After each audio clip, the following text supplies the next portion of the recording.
The surgeon's designer shoe was already in motion, aimed at her ribs, meant to shatter dignity along with bone, when Naomi Reed's hand moved with a speed that defied human reflex. 3 seconds. That's all it took to dismantle a millionaire's empire, to prove that power doesn't always follow money, and to teach one man that some people you simply don't touch. Dr. Ethan Cross had built his reputation on precision, but he'd never encountered precision like this. By the time his body hit the marble floor of Manhattan's most exclusive restaurant, his life as he knew it was already over. What happened next wasn't justice, it was inevitability. If you're watching, please drop a comment with your city so I can see how far this story reaches. Now, let me take you back to where it all began. The rain came down in sheets that Tuesday evening, turning Fifth Avenue into a river of reflected neon and brake lights. Inside Aurelius, the kind of restaurant where reservations required 3 months' notice and a willingness to spend what most people earned in a week, the weather might as well have been happening on another planet. Naomi Reed pushed through the service entrance at exactly 4:47 p.m., 13 minutes early as always. Water dripped from her second-hand jacket onto the concrete floor of the staff corridor, a dim passageway that smelled of industrial cleaner and the faint sweetness of whatever dessert the kitchen was preparing. She hung the jacket on her designated hook, number 17, same as her employee number, and smoothed down the crisp white shirt and black slacks that comprised her uniform. "You're early again." Marcus, the sous chef, glanced up from his prep station as she passed. "You know Delacroix doesn't pay for early." "I know." Naomi offered a small smile. Traffic was lighter than expected. What she didn't say was that she'd left her studio apartment in Washington Heights at 3:30 for a shift that started at 5 o'clock, building in buffers upon buffers because being late wasn't an option she could afford. Not when she was still 3 months into her probationary period. Not when this job was the anchor keeping her afloat in a city that seemed designed to drown people like her. The front-of-house meeting began at 4:55 sharp. Philippe Delacroix, the restaurant's general manager, stood before his assembled staff with the bearing of a man conducting an orchestra rather than managing a dining room. Tall, severe, with silver hair swept back from a face that had forgotten how to smile somewhere in the previous decade, he embodied Aurelius itself, elegant, expensive, and utterly unforgiving. "Table 12 tonight," he announced, his French accent somehow making the words sound both melodious and cutting. "Dr. Ethan Cross and party of 4. Some of you may recognize the name."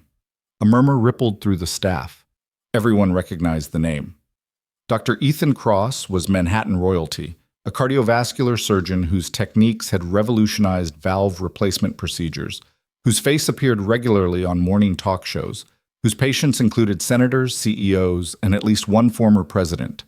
His estimated net worth hovered somewhere north of $40 million, though the exact figure shifted depending on which financial magazine you consulted. "Dr. Cross expects perfection," Delacroix continued. "He has been known to be, discerning. Direct all questions through me. Anticipate needs before they are expressed. And remember, at Aurelius, we do not simply serve meals. We orchestrate experiences." Naomi caught the eye of Jennifer, another server who'd been working at Aurelius for 2 years. Jennifer made a subtle face that conveyed volumes. This is going to be one of those nights. She wasn't wrong. Dr. Ethan Cross arrived at precisely 7:30 p.m., which in the world of high-end dining meant he was exactly on time, not early enough to seem desperate, not late enough to be rude. He moved through the restaurant's entrance with the confidence of a man who'd never questioned his right to occupy any space he chose. 6 feet tall, impeccably dressed in what Naomi's trained eye recognized as a bespoke Tom Ford suit, he had the kind of conventional handsomeness that photography loved.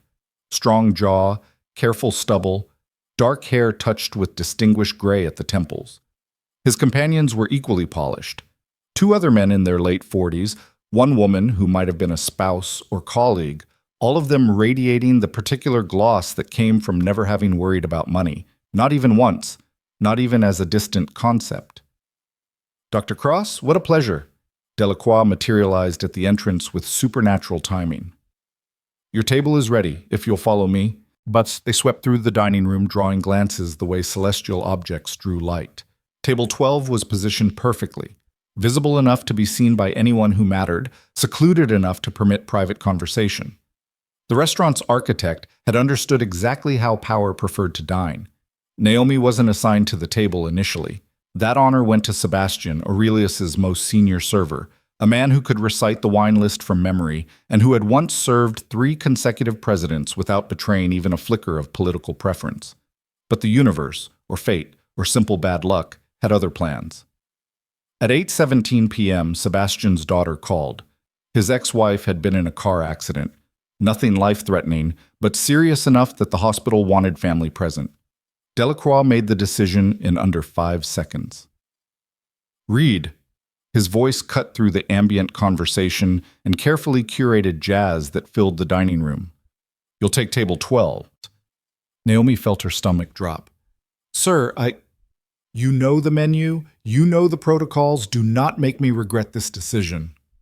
There was no room for argument in his tone, no space for the anxiety suddenly flooding her system. She straightened her shoulders, grabbed her pad, and approached table 12 with what she hoped looked like confidence rather than barely controlled terror. Good evening, Dr. Cross. Gentlemen, madam.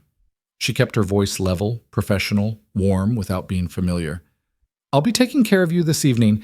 Can I start you with something to drink, or would you like a few moments to review the wine list? Ethan Cross looked up from his menu, and Naomi felt the temperature of his gaze, the way it traveled across her face, her uniform, back to her face, cataloging and dismissing in the space of a heartbeat. She'd felt that look before, countless times. The look that said, you are help, you are invisible, you are interchangeable. Water, he said flatly, sparkling. San Pellegrino, not Perrier. Room temperature, not cold. I shouldn't have to specify these things. Of course, sir. Right away. Wait. His voice stopped her mid-turn. What's your name? Naomi, sir. Naomi. He repeated it like he was testing the weight of it, finding it wanting. Have you worked here long, Naomi? 3 months, sir. Something flickered across his face. Satisfaction, maybe, at having his suspicions confirmed. 3 months, and they have you serving my table. Interesting choice. One of his companions, a man with a florid complexion and a wedding ring that could have financed a car, laughed. Easy, Ethan. She's just bringing drinks. Just bringing drinks, Ethan echoed. Right. That's all you're doing, correct, Naomi? Just bringing drinks? Nothing complicated, nothing that requires advanced degrees or specialized knowledge. The condescension in his voice was so thick Naomi could practically see it. But she'd learned through years of practice in restaurants and retail stores and everywhere else that people with money went to feel superior, exactly how to respond. I'll get your water, sir. She turned and walked away with measured steps, feeling his eyes on her back, feeling the weight of being watched, assessed, found lacking. In the kitchen, she leaned against the stainless steel counter and took one careful breath, then another. Marcus glanced over. You good? Fine. She straightened. Just another charming customer. Dr. Cross is here? Table 12. Ah, shit. I'm sorry, Naomi. Why? What's his reputation? Marcus's expression said everything his words didn't need to. Let's just say he sent back more dishes than anyone in Aurelius history. And that's not a food quality thing. That's a power thing. Naomi grabbed the San Pellegrino, room temperature naturally, because God forbid the great doctor Cross consume water at the wrong temperature, and returned to table 12. The conversation paused as she approached, 4 faces turning toward her with varying degrees of interest or indifference. She poured carefully, precisely, the way Philippe had trained her. Not too fast, not too slow. No splashing, no spilling. She set the bottle down at exactly the right angle. Your server mentioned you might need a few minutes with the menu, she began. Our specials this evening include... I don't need you to recite specials, Ethan interrupted. I need you to listen, carefully, to what I'm about to order. Can you do that? Listen and remember without writing it down? Or do you need to write it down? Naomi met his eyes, kept her expression neutral. I can remember, sir. Good. I'll have the Dover sole. But I want it prepared specifically. Are you following? Yes, sir. The sole should be butterflied, not whole. Grilled, not pan-fried, despite what your menu says. Medium heat, finished with lemon butter sauce on the side, not on the fish, on the side, with capers. Fresh capers, not the ones from a jar. The accompaniment should be asparagus, blanched exactly 90 seconds, shocked in ice water, then finished with olive oil and sea salt. Not butter, olive oil. Can you remember all that? Butterfly Dover sole, grilled medium heat, lemon butter sauce on the side with fresh capers. Asparagus blanched 90 seconds, shocked, finished with olive oil and sea salt. Something like disappointment crossed his face. He'd wanted her to fail, to stumble, to prove his assessment correct. When she didn't, he simply pivoted. "The water's warm," he said. "You requested room temperature, sir." "Room temperature doesn't mean warm. It means room temperature. Do you understand the difference?" Her jaw tightened fractionally. "I'll get you fresh water, sir." "That would be preferable." The next 2 hours unfolded like a masterclass in calculated humiliation. Every request was a test. Every interaction was designed to prove a point. The water was too warm, then too cold, then the wrong brand despite being exactly what he'd ordered. The sole was too large, the asparagus too soft, the sauce too lemony. Nothing was right. Nothing could be right because the point wasn't the food. The point was power. At 9:43 p.m., after sending back his third course, this time claiming the risotto was pedestrian, a word that seemed aimed more at Naomi than the dish, Ethan beckoned her closer with a crooked finger. "Naomi," he said, loud enough for nearby tables to hear, "I'm curious. What's your educational background?" She felt the trap being set. "Sir? Your education. Did you go to college?" "I attended community college, sir." "Attended, but didn't finish?" "That's correct." "And what did you study during your time at community college?" She could have said anything, could have invented a degree, a credential, something to meet him on ground that might earn a molecule of respect, but lying had never been her style. "General studies, sir." "General studies." He nodded slowly as if she'd confirmed something profound. "So you have no specialized knowledge, no expertise in any particular field?" "I have expertise in my field, sir." His eyebrows rose. "Your field being service industry, customer relations?" "Customer relations," he repeated, and the table laughed. Not kind laughter, but the knowing chuckle of people who understood exactly what was happening and enjoyed being part of it. That's a very diplomatic way of saying you bring people food and hope they tip well. One of his companions, the woman, touched his arm. "Ethan, maybe—" No, I think this is educational." He leaned back in his chair, wine glass balanced casually in his hand. "You see, I spent 12 years in higher education. 4 years undergraduate at Princeton, 4 years medical school at Johns Hopkins, another 4 in residency and fellowship. I've published 73 peer-reviewed papers. I've performed over 3,000 successful surgeries. I've saved lives that other doctors had given up on." He paused, letting his credentials hang in the air. "And do you know what I learned through all that education, Naomi?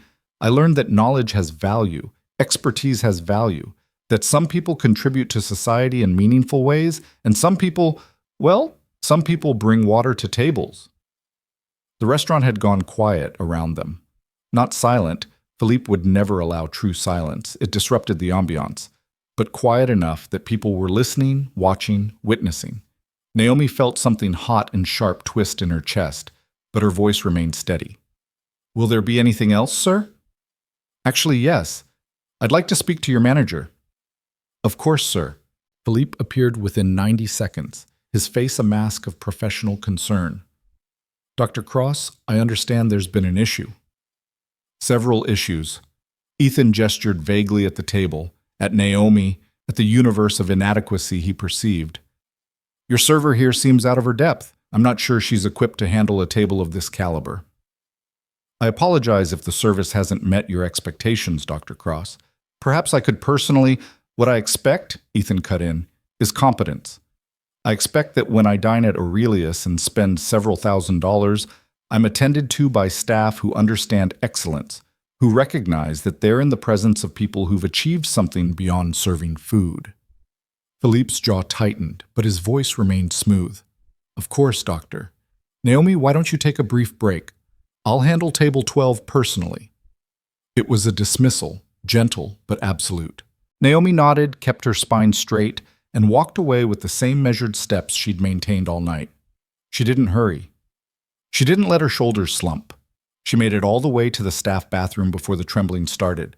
She gripped the sink, stared at her reflection, dark skin, natural hair pulled back in a neat bun, brown eyes that had seen this scene play out in 1,000 different variations. She'd been underestimated her entire life, had been dismissed, talked down to, treated as invisible or incompetent or both. Usually she could let it slide off like water off glass. But something about tonight felt different. Something about the public nature of it, the deliberate cruelty, the way Ethan Cross had wielded his credentials like a weapon specifically designed to cut her down.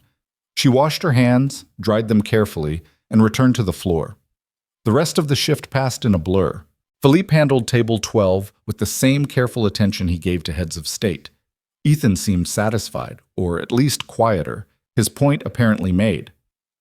By the time they left at 11:30, with a tip that was exactly 15% calculated to the penny, because of course it was, Naomi had served 6 other tables without incident. But she couldn't shake the feeling, the bitter taste of being made small in a room full of witnesses. At 11:47 p.m., as she was clearing her final table, she heard the commotion from the entrance. Raised voices. Someone saying unacceptable with the kind of volume usually reserved for actual emergencies. She looked up. Dr. Ethan Cross stood in the restaurant's foyer, his face flushed, his voice carrying across the dining room with the authority of someone unaccustomed to being denied anything. "I don't care what your policy is," he was saying to Marcus, who'd apparently been unfortunate enough to be near the entrance. "I left my phone at my table. I know I left it there, and I'm not leaving until I get it back." Felipe materialized with his usual efficiency. "Dr. Cross, please, I assure you will locate your phone immediately. If you'll just—" "I'll wait right here," Ethan announced. "And while I'm waiting, I'd like to speak to that server again, Naomi." Every head in the restaurant turned toward her. Felipe's expression went carefully blank. I'm not asking for your opinion on whether it's necessary. I'm telling you I want to speak to her, unless you'd prefer I make this a much larger issue." Philippe looked at Naomi across the dining room. His eyes said, "I'm sorry. You don't have to do this." But his slight nod said, "But it would be better if you did." Naomi set down the plate she'd been carrying and walked toward the entrance. With every step, she felt the weight of attention, the collective held breath of staff and diners alike. She stopped 3 feet from Ethan Cross, hands loose at her sides, expression neutral. "Yes, Dr. Cross." He studied her for a long moment, and she could see the wine in his eyes, the way alcohol had stripped away whatever thin veneer of civility he'd maintained during dinner. "I've been thinking about our earlier conversation," he said slowly, "and I realized I may have been too harsh. After all, you're doing the best you can with the limited tools you have." It was an apology designed to insult, a peace offering wrapped in condescension. "I appreciate that, sir. But I want you to understand something, Naomi. Really understand it." He took a step closer, and she could smell the wine on his breath, the expensive cologne that couldn't quite mask the sour edge beneath. "People like me, we've earned the right to expect more. We've worked, we've sacrificed, we've contributed to society in ways that matter. And people like you exist to make our lives easier. That's not cruelty. That's just reality." Somewhere in the restaurant, a glass clinked against a table. Philippe moved slightly, as if preparing to intervene, but Naomi didn't move, didn't react, didn't give Ethan Cross the satisfaction of seeing her flinch. "I understand, sir." "Do you?" He leaned in, his face inches from hers now. "Do you really?" "Because I don't think you do. I think you're standing here pretending to be professional, but inside you're angry. You think I'm being unfair. You think you deserve respect just for showing up and doing the bare minimum." "I think," Naomi said quietly, "that everyone deserves basic respect, sir." His eyes flashed. Basic respect is earned through accomplishment, through contribution, through being more than... He gestured at her dismissively, and his hand caught her shoulder. Not hard, just a careless touch. the kind of casual contact that powerful people inflicted on those they considered beneath them. In that moment, something shifted in the air. Naomi didn't move, didn't step back, didn't respond. She simply stood there, absolutely still, her eyes locked on his. "Please don't touch me, sir." The words were soft, clear, completely calm, but something in them, or in the way she held herself, made Ethan Cross's face darken. The whine, the humiliation of being corrected, the sudden awareness that the entire restaurant was watching him be told no by someone he'd spent the evening diminishing. It all crystallized into something ugly. "Or what?" The words came out slurred slightly, aggressive. "You'll do what exactly? Call the police? Sue me? You think anyone would believe that Dr. Ethan Cross assaulted a server?" Philippe was moving now, crossing the distance with quick steps. "Dr. Cross, I really must insist. You know what your problem is?" Ethan continued, ignoring Philippe entirely, his attention fixed on Naomi with laser focus. "People like you think you can talk back, think you can tell people like me what to do. Someone needs to teach you your place." "Sir, I'm going to have to ask you to leave," Felipe said firmly. "I'll leave when I'm ready." Ethan's voice rose, filling the space. "When I'm satisfied that this... He was searching for a word, something cutting enough, cruel enough. And then he moved.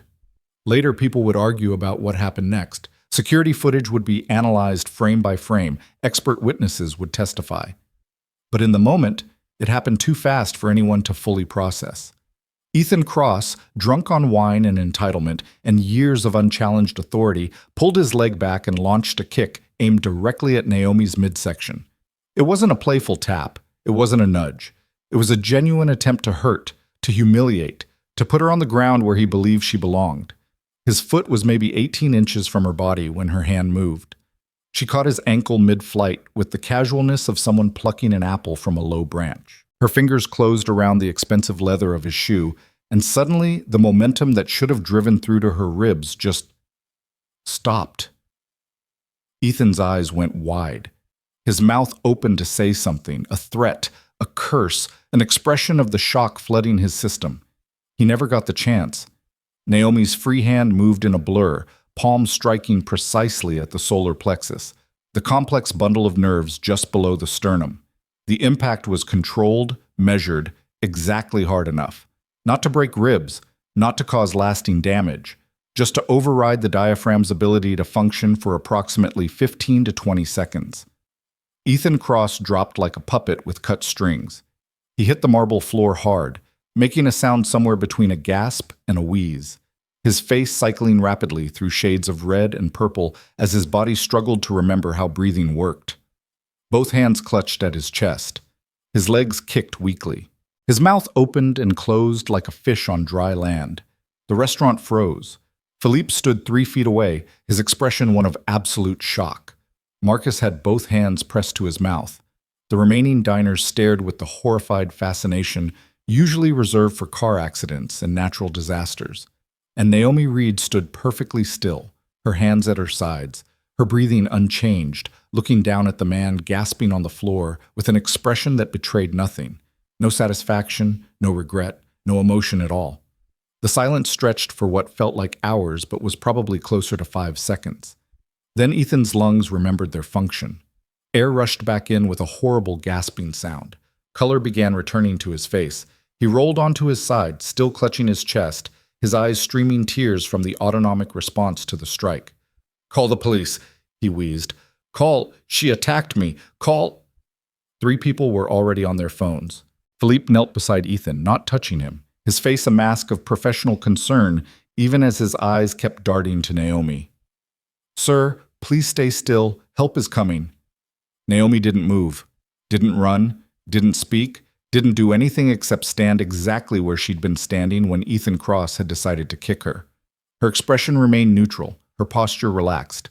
She looked like someone waiting for a bus, not someone who'd just dropped a millionaire surgeon in the middle of Manhattan's most exclusive restaurant. Somewhere in the distance, sirens began to wail. The next 20 minutes unfolded with the surreal quality of a dream. Police arrived. 2 uniformed officers, then 2 detectives. then what seemed like half the precinct as word spread about who was involved. Paramedics checked Ethan, confirmed he was bruised but not seriously injured, and tried to convince him to go to the hospital. He refused, insisting he needed to stay and make sure that woman is arrested. Witnesses gave statements. Felipe disappeared into his office, probably calculating how much this would cost the restaurant. Marcus hovered near Naomi, wanting to help but not knowing how. And through it all, Naomi answered every question with the same calm precision. He kicked at me. I defended myself, that's all. Did he threaten you verbally? Yes. Multiple witnesses can confirm. What's your training background? I'd prefer to speak to a lawyer before answering that. The detective, a tired-looking woman in her 50s named Santos, studied Naomi with sharp eyes. You don't seem particularly upset. Would it help if I was? It would seem more natural. Naomi met her gaze steadily. I was assaulted. I defended myself within legal parameters. I'm cooperative and answering all relevant questions. My emotional state isn't relevant to whether I acted in self-defense. Detective Santos's mouth twitched, almost a smile. You've thought about this. I think about a lot of things. By 1:30 a.m., the initial chaos had settled into procedure. Ethan Cross had been escorted to a separate area, still insisting on Naomi's arrest, still confident that money and status would reassert the natural order. Multiple witnesses had given statements confirming he'd kicked first. The security footage, which Felipe had pulled up on request, showed the entire incident with crystalline clarity. Still, Detective Santos looked troubled. The thing is, she said quietly, pulling Naomi aside, that strike you used? That was precise. Professional. The kind of thing that doesn't happen by accident. Am I being charged with defending myself too effectively? You're not being charged with anything. Yet. But Dr. Cross is claiming this was premeditated, that you deliberately provoked him to create a situation where you could assault him. The security footage shows I never touched him until he attempted to kick me. I know. I've watched it 6 times. Santos rubbed her eyes. Look, off the record, you did nothing wrong. On the record, this is going to get complicated. Dr. Cross has lawyers, lots of them, and they're going to argue that your response was disproportionate, that someone with your level of training had other options. What other options did I have when a man twice my size was attacking me? That's the question they'll ask a jury if this goes to trial. Santos pulled out a business card. Get a lawyer, a good one, and maybe prepare for this to get public. She had no idea. By 3:00 a.m., Naomi was finally allowed to leave. She walked out of Aurelius into the pre-dawn darkness, her jacket pulled tight against the October cold. The rain had stopped, leaving the streets wet and shining under the streetlights. She should have felt something, fear, anger, vindication, anything, but all she felt was tired. Her phone buzzed, a text from Marcus. You okay? That was insane. Another from Jennifer. OMG, are you all right? Everyone's talking about it. And then, as she walked toward the subway station, her phone began buzzing continuously. Social media notifications, news alerts, her name, her face, spreading across platforms with the viral velocity of the genuinely shocking. Someone had filmed the incident. Of course they had. In a room full of people with smartphones, someone always filmed. The video was already approaching 1 million views. The comment section exploding with takes ranging from "Yes, sis queen" to "This is assault" to "Who is she?" and "Where did she learn that?" Naomi stopped walking and watched the video loop on her phone screen. There she was, catching Ethan's kick with one hand, striking with the other, the entire sequence taking less than 3 seconds. The quality was surprisingly good. You could see the shock on Ethan's face, the absolute control in her movements, the way she never flinched, never stepped back, never showed an ounce of hesitation. The caption read, "Surgeon tries to kick waitress, instantly regrets it." 2 million views, 3 million. The numbers kept climbing. Naomi closed her phone and continued walking. Somewhere in Manhattan, Ethan Cross was probably consulting with his lawyers, planning his counterattack, confident that money and power would prevail the way they always had. He had no idea what was coming. None of them did. The subway ride back to Washington Heights took 42 minutes, and Naomi spent every one of them watching her phone light up with notifications she didn't open. The car was nearly empty at this hour, just her, a man sleeping across 3 seats, and a couple speaking quietly in Spanish near the far doors. The fluorescent lights flickered overhead, casting everything in that particular shade of exhausted that only existed in the space between night and morning. When she finally climbed the stairs to street level at 181st Street, the sky was beginning to pale at the edges. Her building stood halfway down the block, a pre-war walk-up that had seen better decades. 5 floors, no elevator, rent that consumed half her income. She trudged up to the 3rd floor, unlocked 2 deadbolts and a chain, and stepped into the studio apartment that represented everything she'd managed to build in New York. It wasn't much. A Murphy bed that folded into the wall, a kitchenette barely large enough for one person to stand in, a bathroom with tiles from the 1950s. But the windows faced east, and in a few hours the sunrise would fill the space with light, and that had been enough to make her sign the lease. She dropped her keys in the bowl by the door, hung her jacket on the hook, and stood for a moment in the darkness, listening to the building settle around her. Mrs. Chen upstairs was already awake, her footsteps crossing the ceiling with familiar rhythm. Somewhere down the hall, a baby cried briefly, then went quiet. Normal sounds. Normal life. Everything exactly as it had been 12 hours ago, before Ethan Cross had decided to test the limits of his power and discovered they were closer than he'd imagined. Naomi pulled off her work shoes and sank onto the couch that doubled as her bed.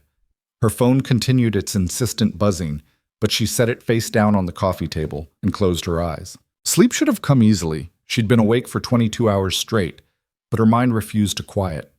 She kept seeing the moment. Ethan's face, flushed with wine and anger, his legs swinging forward, her hand moving without conscious thought, muscle memory taking over, years of training compressed into 3 seconds of absolute clarity. The thing people didn't understand about that kind of training was how deeply it embedded itself, how the body learned to respond before the conscious mind even registered threat, how you could go years without using it, living an ordinary life, working ordinary jobs, and then suddenly it was there, perfect and immediate, like it had been waiting the whole time. She'd hoped never to use it again, had built a life specifically designed to avoid situations where it would be necessary. But some things, apparently, you couldn't avoid. Some people made sure of that. Her phone buzzed again, harder this time, an actual call breaking through the Do Not Disturb settings. She grabbed it without looking, assuming it was Marcus or Jennifer checking in. Hello? Is this Naomi Reed? A woman's voice, professional, alert despite the hour. Who's asking? My name is Catherine Walsh. I'm a criminal defense attorney in Manhattan. I'm calling because I watched a video about 40 minutes ago that I believe involves you, and I think you're going to need legal representation very soon. Naomi sat up straighter. I didn't give anyone my number. Your number is listed in the employee directory at Aurelius. Philippe Delacroix provided it to me. We've worked together before. A pause. I should clarify. I'm not calling on behalf of the restaurant. I'm calling on behalf of you, if you'll have me. Pro bono. Why would you do that? Catherine's laugh was dry, humorless. But 'cause I've spent 20 years watching powerful men use the legal system to punish people who dare to defend themselves. And I'm tired of it. And because what you did in that video was textbook self-defense, and I'll be damned if I let some millionaire surgeon twist it into something else. You don't even know me. I know enough. I know you were assaulted. I know you responded with appropriate force. I know the incident was recorded from multiple angles, all of which support your account. And I know that Dr. Ethan Cross is already talking to his legal team about pressing charges, filing civil suit, and destroying your life in as many ways as possible. Catherine's voice softened slightly. You're going to need someone in your corner, Ms. Reed. Let it be me. Naomi looked around her tiny apartment, at the life she'd scraped together through sheer determination and careful choices. A life that suddenly felt very fragile. What happens next? Next, you don't talk to anyone, media, police, friends, nobody, without running it past me first. Next, we prepare for the shitstorm that's coming. And next, we make sure you're protected when Ethan Cross comes at you with everything he has. Okay, Naomi heard herself say. Okay, what do I need to do? Get some sleep. I'll be at your apartment at 9 a.m. with paperwork and a plan. And Ms. Reed, turn off your phone. Trust me on this. The call ended. Naomi stared at the device in her hand, then powered it down completely. The sudden silence felt profound, almost physical. She sat in it for a while, watching the sky lighten beyond her windows, feeling the weight of what was coming settle onto her shoulders like a coat she couldn't shrug off. At some point, exhaustion won. She pulled the Murphy bed down, crawled under the covers fully clothed, and dropped into sleep so deep it felt like falling. She woke to pounding on her door. For a moment, disoriented, she thought it was part of a dream. Then the pounding came again, accompanied by a voice calling her name. Naomi checked her watch. 8:47 a.m. She'd slept less than 4 hours, and her body felt like it had been compressed and released like a spring. The pounding continued. Ms. Reed, Naomi Reed, we know you're in there. We just want to ask a few questions. She crossed to the door and looked through the peephole. A man and a woman stood in the hallway, both holding smartphones, both wearing the aggressive casualness of people who made their living extracting information from unwilling sources. Reporters. Ms. Reed, we're from the New York Post. We'd love to get your side of the story. Just a few quick questions. Naomi stepped back from the door. Catherine had warned her this would happen, but she hadn't expected it this fast. She grabbed her phone, still powered off, and was debating whether to turn it on when someone else's voice cut through the hallway. You folks have the wrong apartment. Ms. Reed moved out last week. Mrs. Chen. Naomi felt a rush of gratitude for her elderly neighbor, who'd apparently decided to run interference without being asked. Are you sure? Your information is wrong. Now please leave before I call the building super. Reporters aren't allowed in the building. It's in the lease. Naomi wasn't sure if that was actually true, but it sounded authoritative enough. She heard grumbling, footsteps receding, and then Mrs. Chen's distinctive knock. 3 quick taps, pause, 2 more. She opened the door to find her neighbor standing there with a thermos of tea and a look of fierce disapproval. Those vultures, Mrs. Chen said, pushing past Naomi into the apartment. No respect for privacy. Here, drink this. You look terrible. Thank you, Mrs. Chen. You didn't have to. Of course I did. I saw the video. Everyone saw the video. The older woman poured tea into 2 mugs with practiced efficiency. That man tried to hurt you. You protected yourself. Now everyone wants to turn it into a circus. I'm sorry if it causes problems for the building. Mrs. Chen made a dismissive sound. The building has seen worse. Last year we had that influencer on the 5th floor who kept filming in the hallways. At least your drama has some dignity to it. She handed Naomi a mug. Your lawyer called me. My lawyer? Catherine Walsh. She called the building super, got my number, asked if I could keep reporters away from your door. Smart woman. I like her already. Naomi sipped the tea, green with just a hint of jasmine, and felt something in her chest unknot slightly. Thank you. Don't thank me. Just be careful. Men like that doctor, they don't like being made to look foolish. He'll come at you with money and lawyers and everything he has. Mrs. Chen met her eyes. But I've lived 76 years, and I've learned that money can't buy everything. Sometimes the universe has a way of balancing the scales. A knock at the door interrupted them. Different from the reporters, more professional. Naomi checked the peephole and saw a woman in her early 50s, black, dressed in a sharp pantsuit, carrying a leather briefcase that looked expensive without being ostentatious. Catherine Walsh didn't look like someone who lost cases. Naomi opened the door. Ms. Walsh? Catherine, please. She extended a hand, her grip firm and dry. Thank you for seeing me, and thank you, Mrs. Chen, for your assistance. I'll leave you two to talk. Mrs. Chen gathered her thermos and paused at the door. Naomi, if you need anything, meals, someone to run interference, character witness, you call me. Understand? I understand. After Mrs. Us. Chen left. Catherine settled onto the couch and pulled out an iPad and legal pad with the efficiency of someone who'd done this 1,000 times. First things first, how are you holding up? Naomi considered lying, offering some platitude about being fine, but Catherine's eyes were too sharp, too knowing. I'm tired, worried, angry that this is happening at all. All reasonable responses. Catherine made a note. Let's talk about what's happening and what's going to happen. The video of the incident has currently been viewed approximately 47 million times across various platforms. It's trending on Twitter, TikTok, Instagram, and YouTube. You've become, whether you wanted to or not, a symbol. A symbol of what? Depends on who you ask. To some people, you're a hero, a working-class woman who refused to be victimized by a wealthy man's entitlement. To others, you're a dangerous individual who used excessive force. The truth, as usual, is more complicated. Catherine pulled up several browser windows on her iPad, showing headlines from major news outlets. CNN is calling it the Aurelius incident. Fox News is running segments about violence in service industry. MSNBC has 3 different pundits arguing about class warfare and self-defense law. Everyone has an opinion. And Dr. Cross? Held a press conference at 6 a.m. this morning outside his lawyer's office. Catherine turned the iPad around, showing video of Ethan Cross standing before a bank of microphones. He looked different from the man at the restaurant, composed, serious, wearing what was probably a very expensive suit and an expression of wounded dignity. Catherine unmuted the video. Ethan's voice filled the small apartment, measured and sincere. I want to be absolutely clear about what happened last night.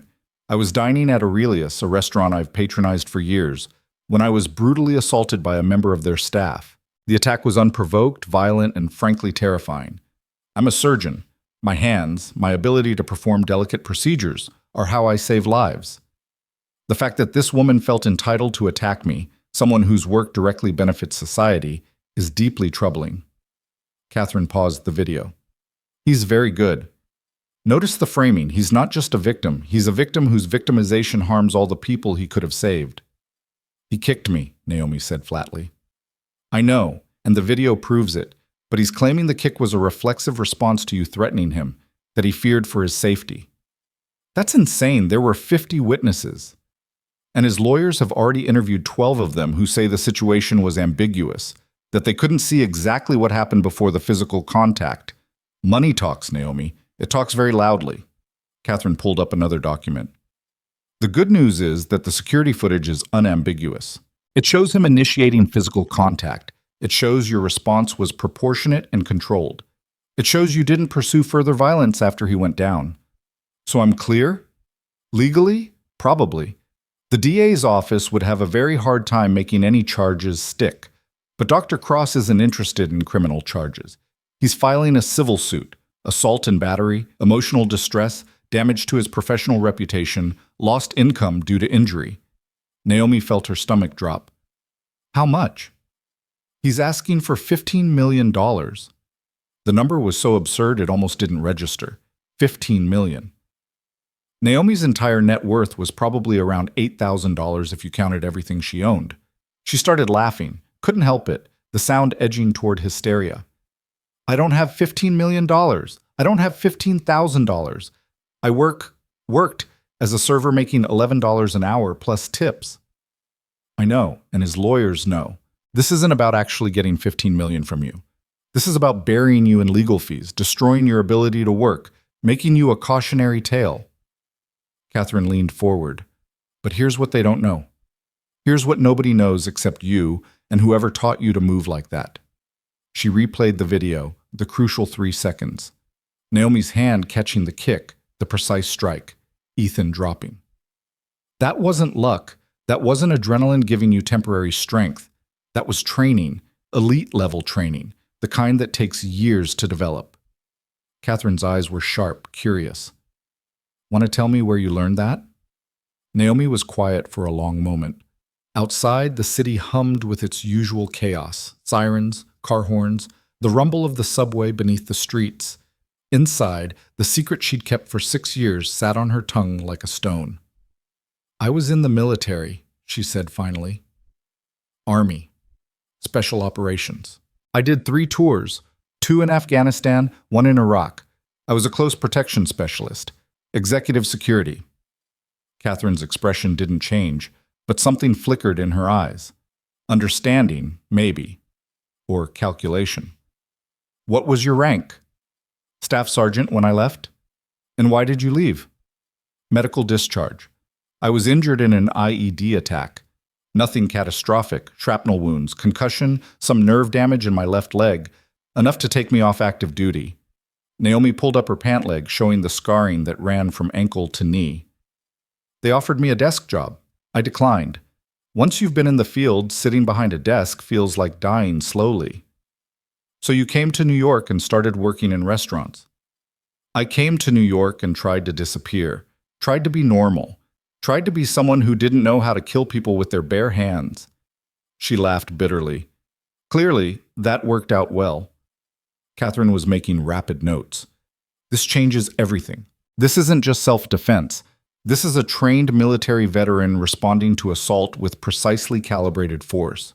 We can document your training, bring in expert witnesses who can testify that your response was actually remarkably restrained given your capabilities. Will that help? It won't hurt. And it might do something more important. It might change the narrative. Right now, you're either a victim or an aggressor, depending on who's telling the story. But a veteran who defended herself? That's harder to spin. Catherine pulled up another document. I've already been contacted by 3 major news networks wanting interviews. I've also been contacted by 2 different GoFundMe campaigns people have started on your behalf. Together, they've raised about $200,000. Naomi's head snapped up. What? People are angry, Naomi. They saw that video. They saw a wealthy white man try to physically assault a black woman for the crime of serving him dinner. And they saw her refuse to be victimized. There's a lot of anger out there looking for somewhere to go. I don't want money. I just want this to be over. I understand, but you're going to need resources to fight this. Cross's legal team is already preparing their offensive. We need to be ready. The conversation continued for another 2 hours, covering everything from media strategy to potential witnesses to the timeline of legal proceedings. By the time Catherine left, Naomi's head was spinning with information, possibilities, worst-case scenarios. She tried to rest, but her phone, once she'd reluctantly turned it back on, wouldn't stop buzzing. Messages from people she hadn't spoken to in years. Friend requests from strangers. Interview requests from journalists. Marriage proposals, death threats, everything in between.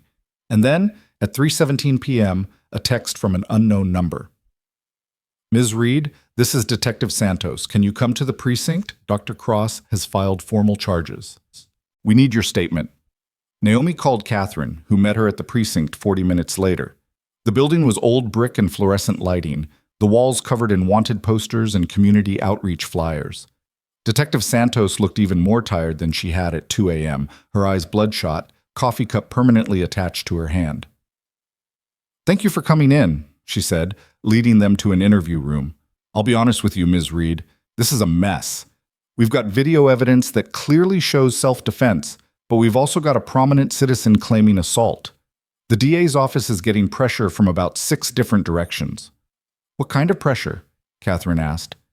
Santos grimaced.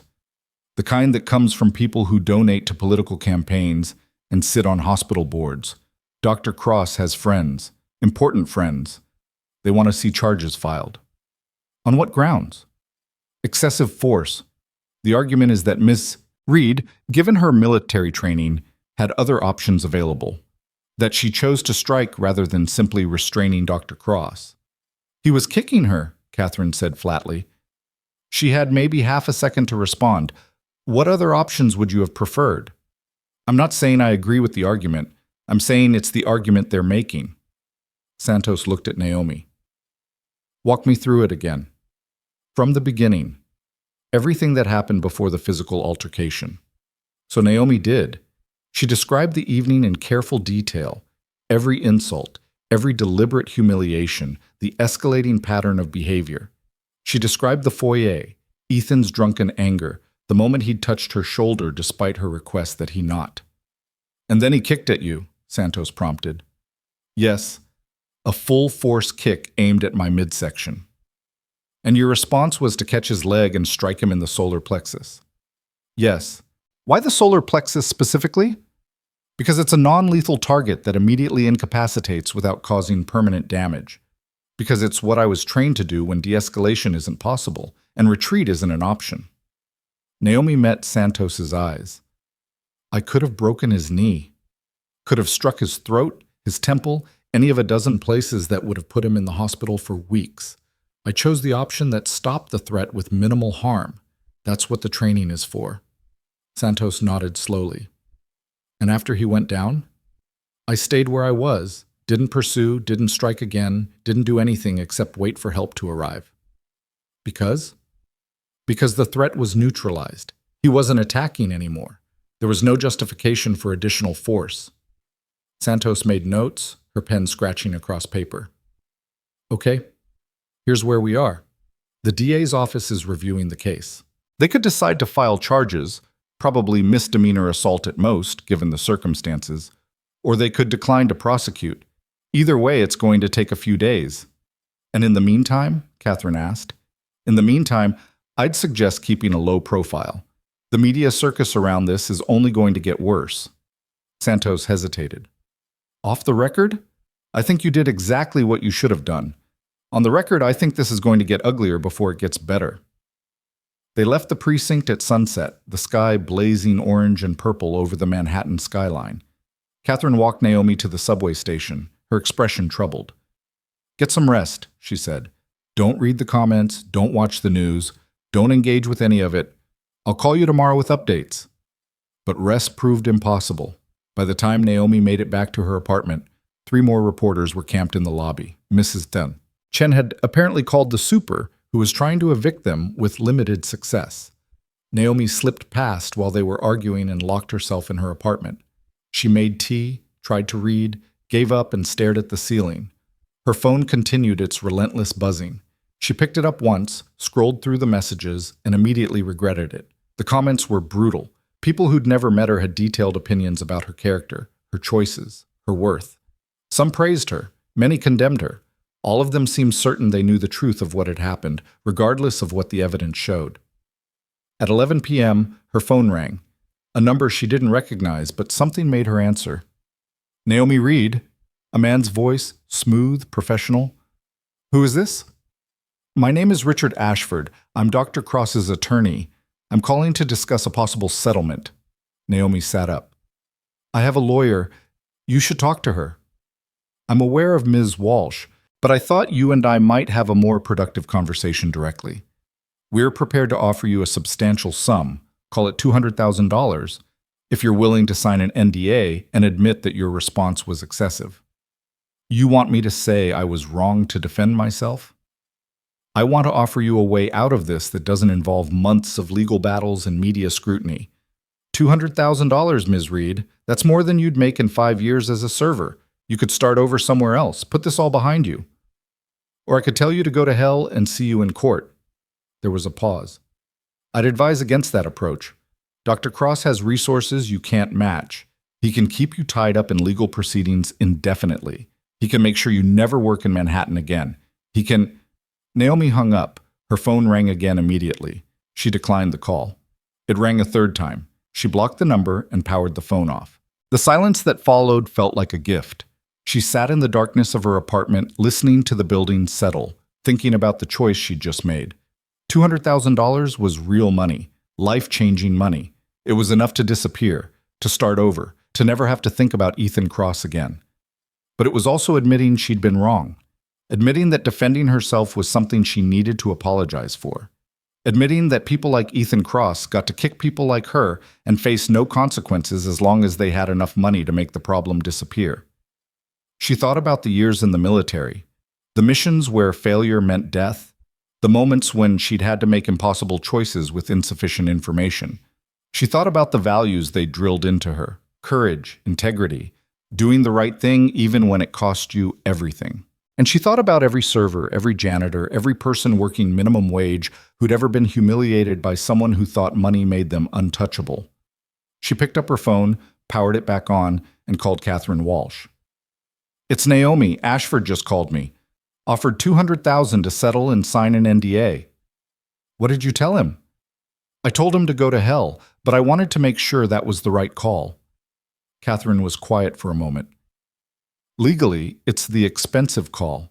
Emotionally, it's the one you'll be able to live with. What do you want to do? Naomi looked around her tiny apartment, at the life she'd built from nothing, at the peace she'd found after years of war. I want to fight, she said, whatever it costs, however long it takes, I want him to understand that some people don't have a price. She could hear Catherine smiling. Then let's give him a fight he won't forget. The call ended and Naomi sat in the darkness, feeling the weight of what she'd just committed to.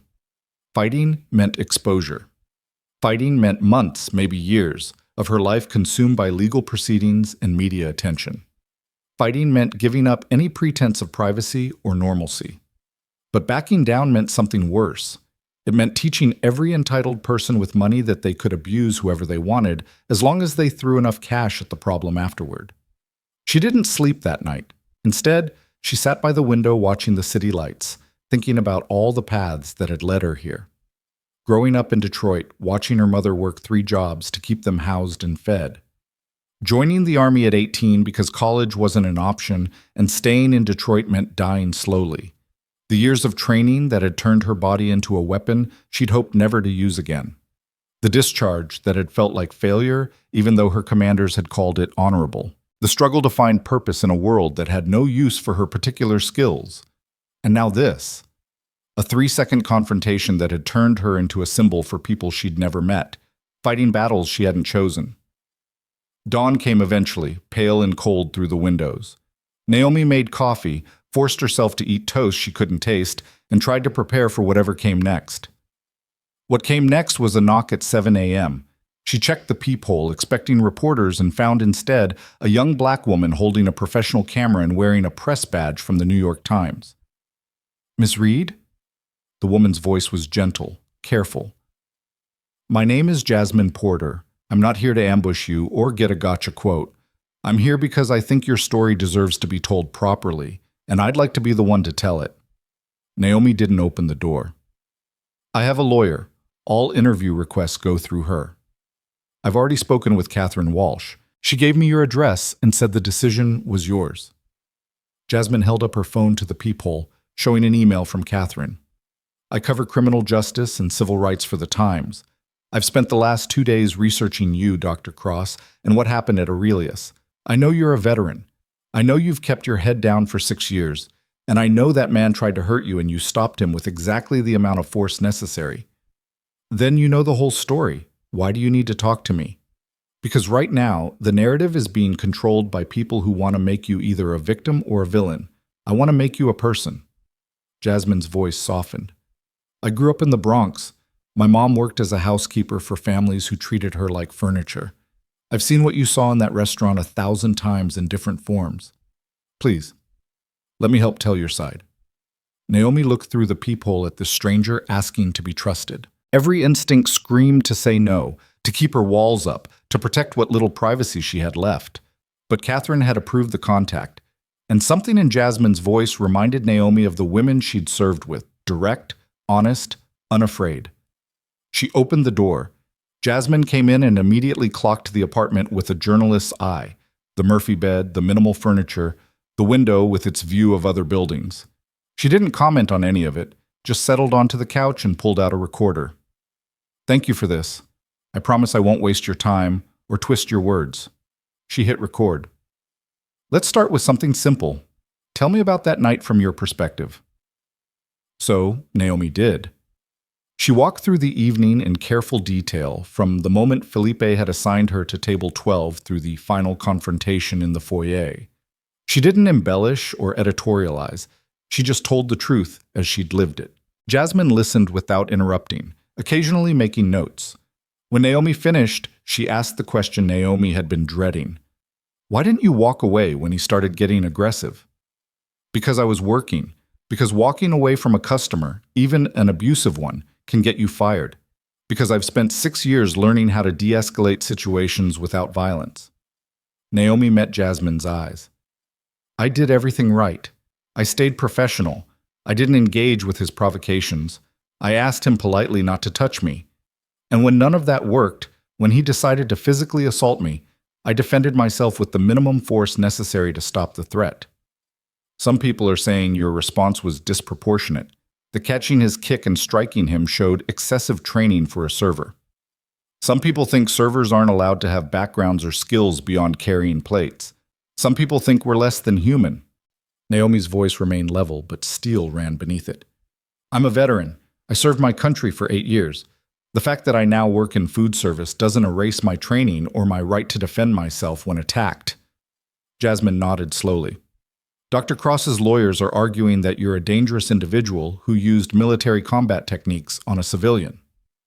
Dr. Cross kicked a woman half his size because she asked him not to touch her. If anyone's dangerous, it's the man who thinks his money and status give him the right to assault people. The interview continued for another hour, covering everything from Naomi's military service to her life in New York to her thoughts on the viral video and public reaction. Jasmine's questions were sharp but fair, pushing without attacking, seeking truth without trying to force a predetermined narrative. When they finally finished, Jasmine packed up her equipment and paused at the door. This is going to run in Sunday's edition, front page of the Metro section. I can't promise it'll change anything, but at least people will hear your actual voice instead of everyone speaking for you. Thank you, Naomi said, and meant it. After Jasmine left, the day stretched ahead with nothing to fill it. Naomi couldn't go to work. Philippe had called the previous day to put her on indefinite paid leave, his voice tight with the stress of managing a public relations nightmare. She couldn't leave the building without being mobbed by reporters. She was effectively trapped in 300 square feet with nothing to do but watch her life become public property. She was contemplating going stir-crazy when her phone rang. Catherine, her voice unusually animated. Turn on Channel 4, now! Naomi grabbed the remote and flipped to the local news. A press conference was in progress, but not the one she expected. Instead of Ethan Cross and his lawyers, the screen showed a middle-aged white woman in a server's uniform standing before a cluster of microphones, flanked by two other servers and what looked like a union representative. My name is Patricia Hemmings, the woman was saying, her voice shaking slightly but determined. I've worked at Aurelius for 7 years, and I need to tell you about Dr. Ethan Cross. The camera zoomed in on her face, tired, ordinary, the kind of face that belonged to someone who'd spent decades in service work. 3 years ago, Dr. Cross grabbed me, not in a friendly way, in a way that made it clear I was an object to him, not a person. When I reported it to management, I was told to be more careful about how I interacted with important customers. 2 years ago, he made a comment about my body that was so explicit I won't repeat it on television. Again, I reported it. Again, nothing happened. She paused, gathering herself. I'm not the only one. In the past 48 hours, I've spoken to 12 other servers, current and former staff at restaurants Dr. Cross frequents. All of us have stories. All of us have been grabbed, insulted, humiliated, or worse. And all of us were told the same thing. He's important. He spends money. Deal with it. One of the other servers stepped forward, a young Latina woman Naomi vaguely recognized from industry events. I'm Maria Santos. Dr. Cross threw a glass of wine in my face because I brought red instead of white. It burned my eyes. I had to go to the hospital. When I tried to press charges, his lawyers threatened to sue me for defamation and get me blacklisted from every restaurant in Manhattan. Her voice hardened. I dropped the charges because I couldn't afford to fight, but I never forgot. The third server, a black man in his 30s, spoke next. Carson Mitchell. Dr. Cross called me a slur I won't repeat on camera. When I responded, he complained to my manager. I was fired the next day. The manager told me straight up, important customers don't get challenged, they get accommodated. Patricia stepped forward again. We're coming forward now because we're tired. Tired of protecting powerful people from consequences. Tired of being treated like we're less than human.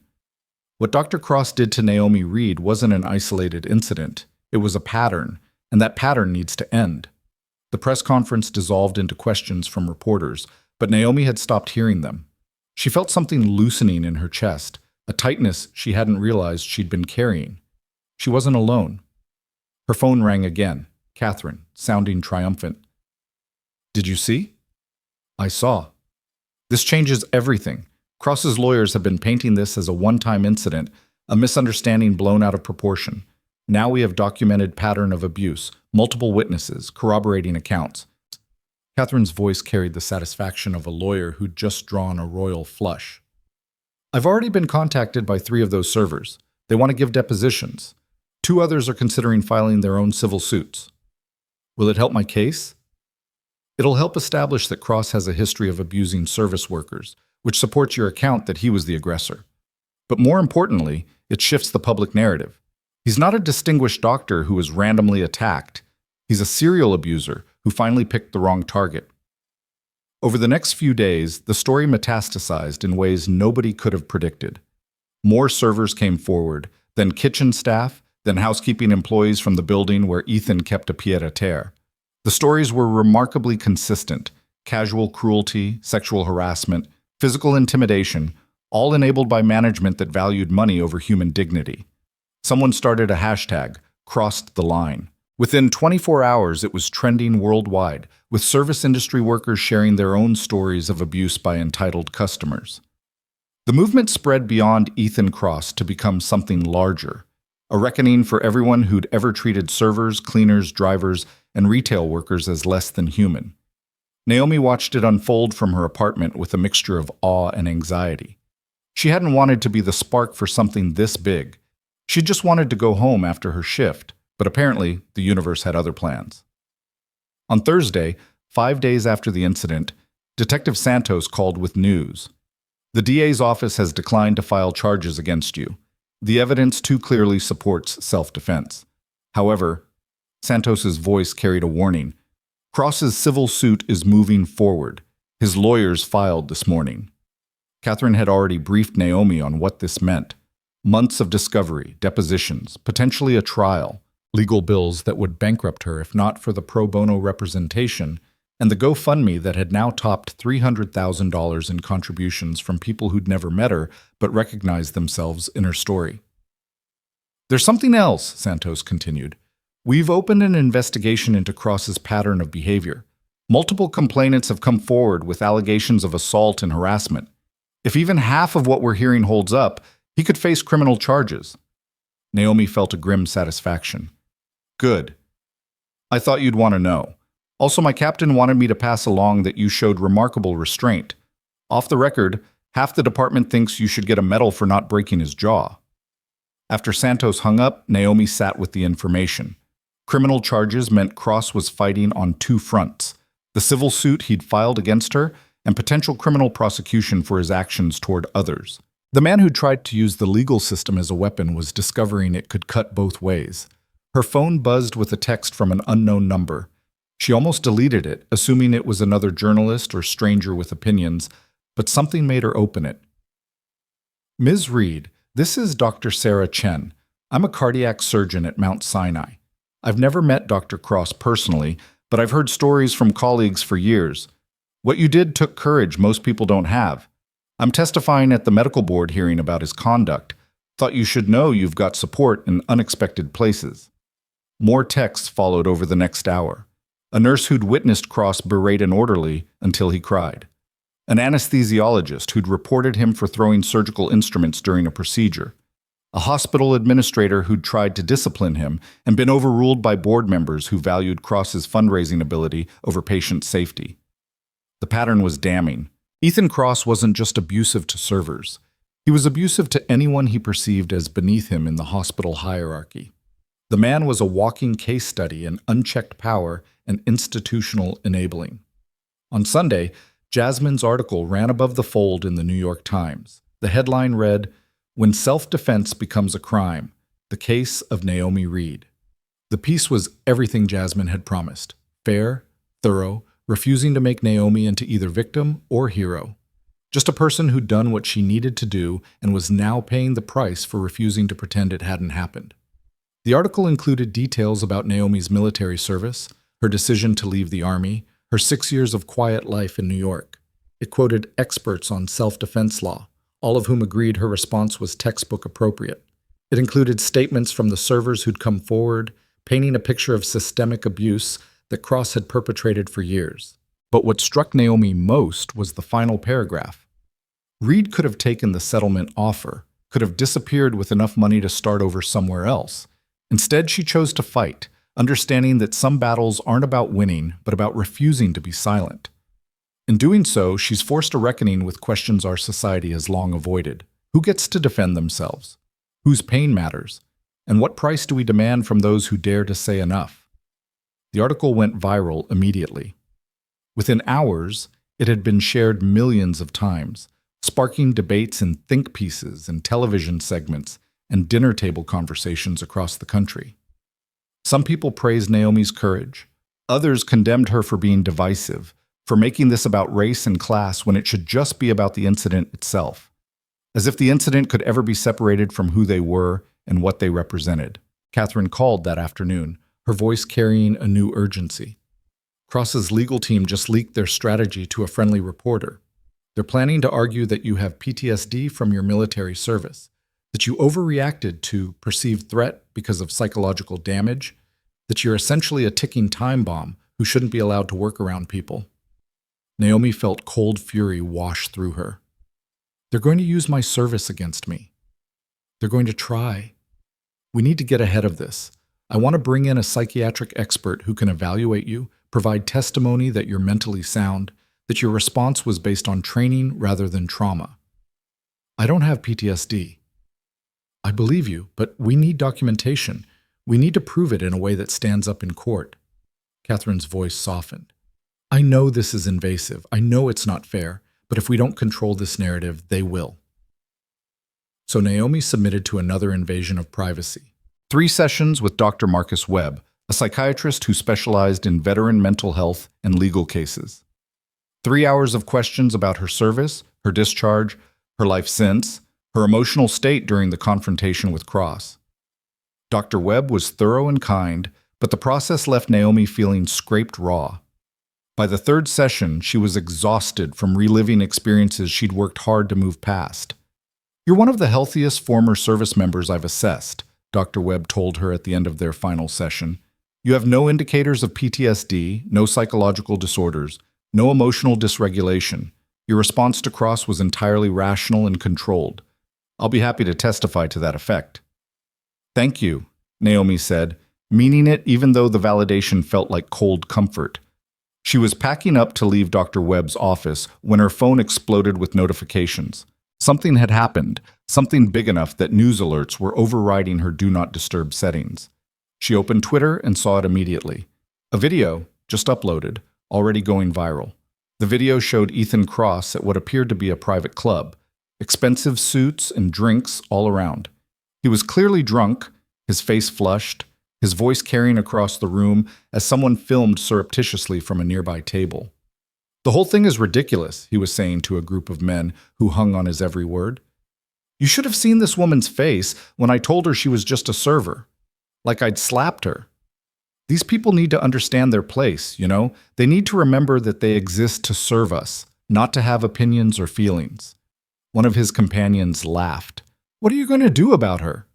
Bury her. Completely. My lawyers are going to make sure she never works again, never shows her face in public without being reminded that you don't put your hands on your betters.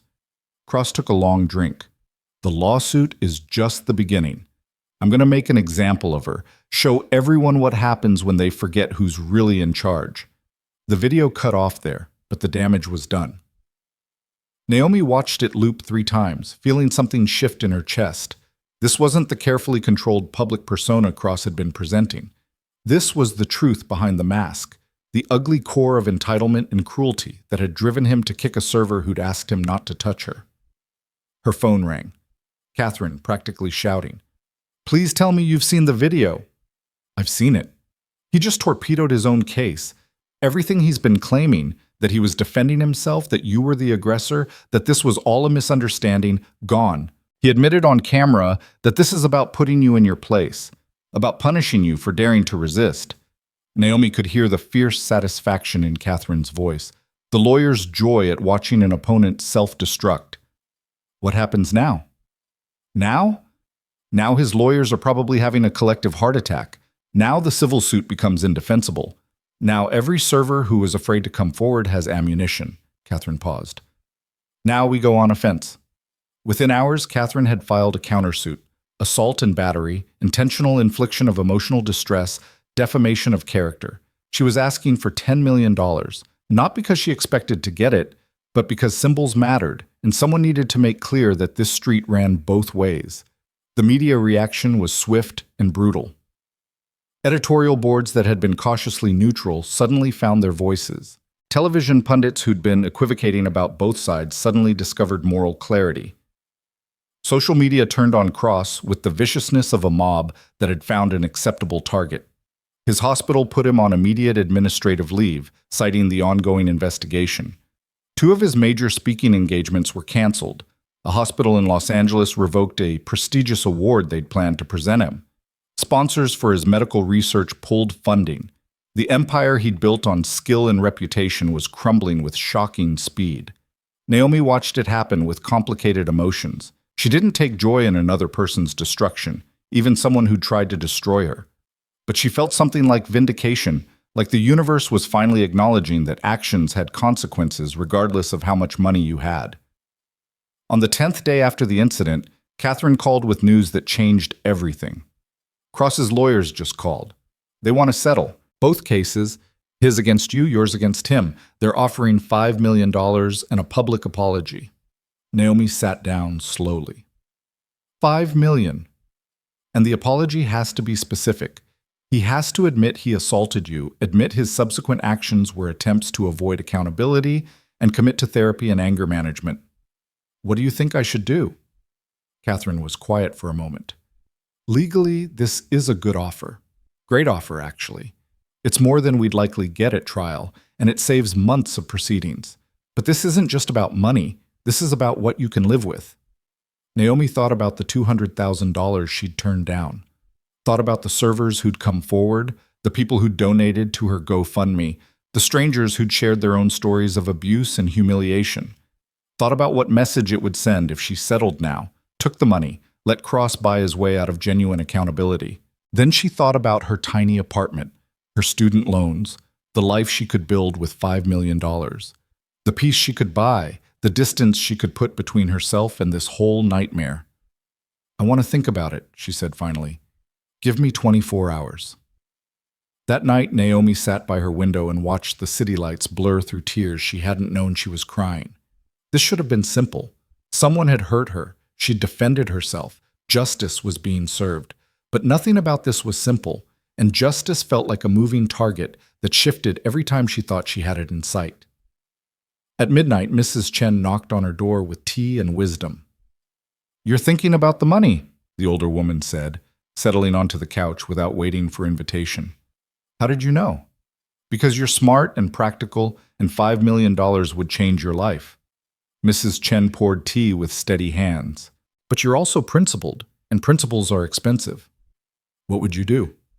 "I'm 76 years old, child. I've learned that sometimes the right choice and the smart choice aren't the same thing, and you have to decide which one lets you sleep at night." She met Naomi's eyes. "Only you know what that is."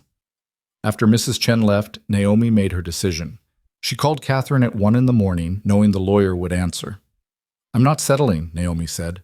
"Not unless he agrees to a full trial where everything comes out publicly, where every server who wants to testify gets to testify, where the pattern of behavior is documented in court records that can't be sealed or hidden, and where the money, all of it, goes to a fund for service workers dealing with harassment and abuse."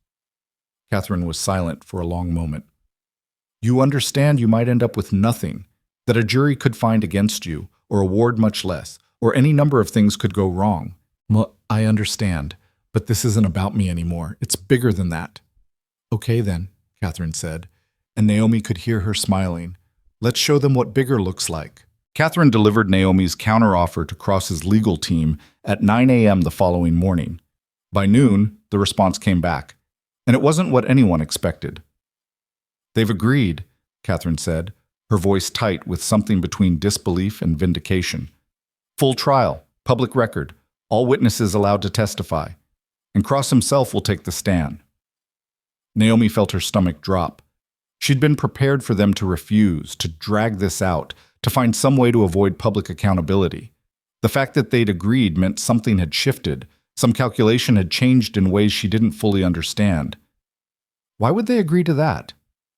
Because their other option is worse. The criminal investigation is gaining momentum. 3 former employees have filed police reports. The medical board is conducting its own review. Cross's reputation is hemorrhaging. Catherine's voice carried the cold satisfaction of a chess player who'd forced their opponent into checkmate in 3 moves. They think a civil trial, even a public one, is better than criminal charges.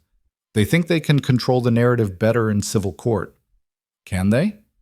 They can try, but we're going to make sure the truth comes out regardless of what they want. The trial was scheduled for early December, 6 weeks away. 6 weeks for both sides to prepare, to gather evidence, to build their cases. 6 weeks for Naomi to live in the limbo between accusation and vindication. She tried to return to some semblance of normal life, but normal had become a foreign concept. She couldn't go back to work at Aurelius. Philippe had made it clear that while he supported her personally, the restaurant couldn't handle the media circus her presence would create. Other restaurants had called offering positions, but most of them felt opportunistic, trying to capitalize on her notoriety rather than actually valuing her work. So she spent her days in the apartment, doing what Catherine called trial prep, which turned out to be the most exhausting job Naomi had ever held. Hours of reviewing every detail of that night, anticipating questions Cross's lawyers would ask, preparing to have her entire life examined under a microscope and found wanting in whatever ways served their narrative. Catherine brought in a jury consultant, a sharp-eyed woman named Rebecca, who specialized in reading people and crafting messages that resonated. "You're going to be tempted to be stoic on the stand," Rebecca told her during one of their sessions. "You're military. You're trained to control your emotions, to present strength. But juries are human. They need to see that what happened affected you, that you're not some emotionless fighter who was looking for a chance to hurt someone." "I wasn't looking for a chance to hurt anyone." "I know that. You know that. But Cross's lawyers are going to paint you as dangerous, violent, someone who overreacted because you wanted to. We need to show them who you really are, a woman who spent years serving her country, who came home and tried to build a quiet life, who was forced to defend herself against a man who'd spent the evening systematically humiliating her." The sessions left Naomi feeling exposed and manipulated, even though she understood their necessity. Every aspect of her presentation was being calibrated: what she wore, how she spoke, when to show emotion, and when to remain composed. It felt like putting on a performance of herself, and she hated it. But she also understood that trials weren't about truth in the pure sense. They were about persuasion, about which story the jury found more compelling. And if she wanted justice, she needed to play the game as skillfully as the people trying to destroy her. Meanwhile, the investigation into Cross continued to expand in ways that shocked even Catherine. A hospital janitor came forward with cell phone video of Cross screaming at him for not cleaning his office quickly enough, getting so close that his spit hit the man's face. A pharmaceutical sales representative testified that Cross had grabbed her inappropriately at a medical conference and then threatened her job when she complained. A nurse's aide described being cornered in a supply closet while Cross made explicit comments about her body. Each story added weight to the pattern, painting a picture of a man who'd spent years wielding his power like a weapon against anyone he perceived as vulnerable. The medical board moved first. 3 weeks before the trial, they held a hearing to determine whether Cross's license should be suspended pending the outcome of the criminal investigation. Naomi wasn't allowed to attend, but Catherine went and reported back that evening. "It was brutal," she said, settling onto Naomi's couch with the exhaustion of someone who'd spent 8 hours watching systematic destruction. 17 witnesses testified: nurses, residents, surgical techs, administrative staff. Every one of them described incidents of verbal abuse, intimidation, or inappropriate conduct. The board members looked sick by the end. What did Cross say? His lawyer tried to argue that demanding excellence isn't abuse, that high-pressure medical environments require strong leadership, that these people were misinterpreting his passion for patient care as personal attacks. Catherine's laugh was bitter. Then they played the video from the club, the one where he explicitly said he was going to bury you for daring to defend yourself. Kind of hard to spin that as passionate patient care. So what happens now? The board voted to suspend his license immediately. He can't practice medicine, can't perform surgeries, can't even consult on cases until this is all resolved. For a man whose entire identity is wrapped up in being Dr. Ethan Cross, that's a death sentence. Naomi should have felt satisfied, should have felt like justice was being served. But all she felt was a hollow awareness that destroying someone, even someone who deserved it, didn't actually fix anything. It didn't erase the years he'd spent abusing people, didn't heal the damage he'd caused, didn't prevent the next entitled person with power from doing exactly the same thing. 2 weeks before trial, Jasmine called with news that made Naomi's stomach clench. Cross gave an interview to CNN. It's airing tonight at 8. I got an advance copy of the transcript. Her voice carried a warning. You're not going to like it. Naomi turned on the television at 8 p.m., Mrs. Chen beside her on the couch in silent solidarity. The segment opened with dramatic music and B-roll footage of the hospital where Cross had worked, his awards, his accolades, then cut to the man himself, sitting in what looked like an expensive therapist's office, wearing a sweater that probably cost more than Naomi's monthly rent and an expression of carefully crafted remorse. The interviewer, a woman whose reputation was built on hard-hitting questions, started gently. Dr. Cross, thank you for sitting down with us during what must be an incredibly difficult time. Thank you for having me. I know I don't deserve sympathy or understanding, but I'm hoping this conversation might help people understand how someone can lose their way so completely. Naomi felt her jaw tighten. This was a performance, carefully scripted and rehearsed. Let's talk about the incident at Aurelius. What happened that night from your perspective? Cross took a shaky breath, the picture of a man confronting painful truths. I was drunk. That's not an excuse, but it's a fact. I'd had too much wine, I was stressed about a complicated surgery the next day, and I behaved abominably toward Ms. Reed and the entire staff. He looked directly into the camera. I said things that were cruel and degrading. I touched her without permission, and when she very reasonably asked me not to, I completely lost control. You kicked her.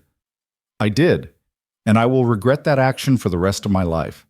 Not because of the consequences I'm facing, those are deserved, but because I hurt someone who was just trying to do her job, someone who'd shown remarkable patience with my terrible behavior all evening. The interviewer leaned forward. Some people are saying this wasn't an isolated incident, that there's a pattern of you mistreating people you perceived as beneath you. They're right, Cross's voice broke slightly. I've spent the last month in intensive therapy, really examining my behavior, and I'm horrified by what I'm discovering about myself. I grew up with privilege. I was told I was special, important, destined for greatness. And somewhere along the way, I started believing that my accomplishments made me better than other people, that my work saving lives gave me the right to treat people however I wanted. He paused, wiping at his eyes. The hardest part is realizing how many people I've hurt. Not just Ms. Reed, but colleagues, staff, people who were just trying to do their jobs while I made their lives miserable because I could. Because nobody stopped me. Because the system enabled my behavior as long as I kept bringing in money and prestige. Mrs. Chen made a disgusted sound. Crocodile tears. He's trying to get ahead of the trial.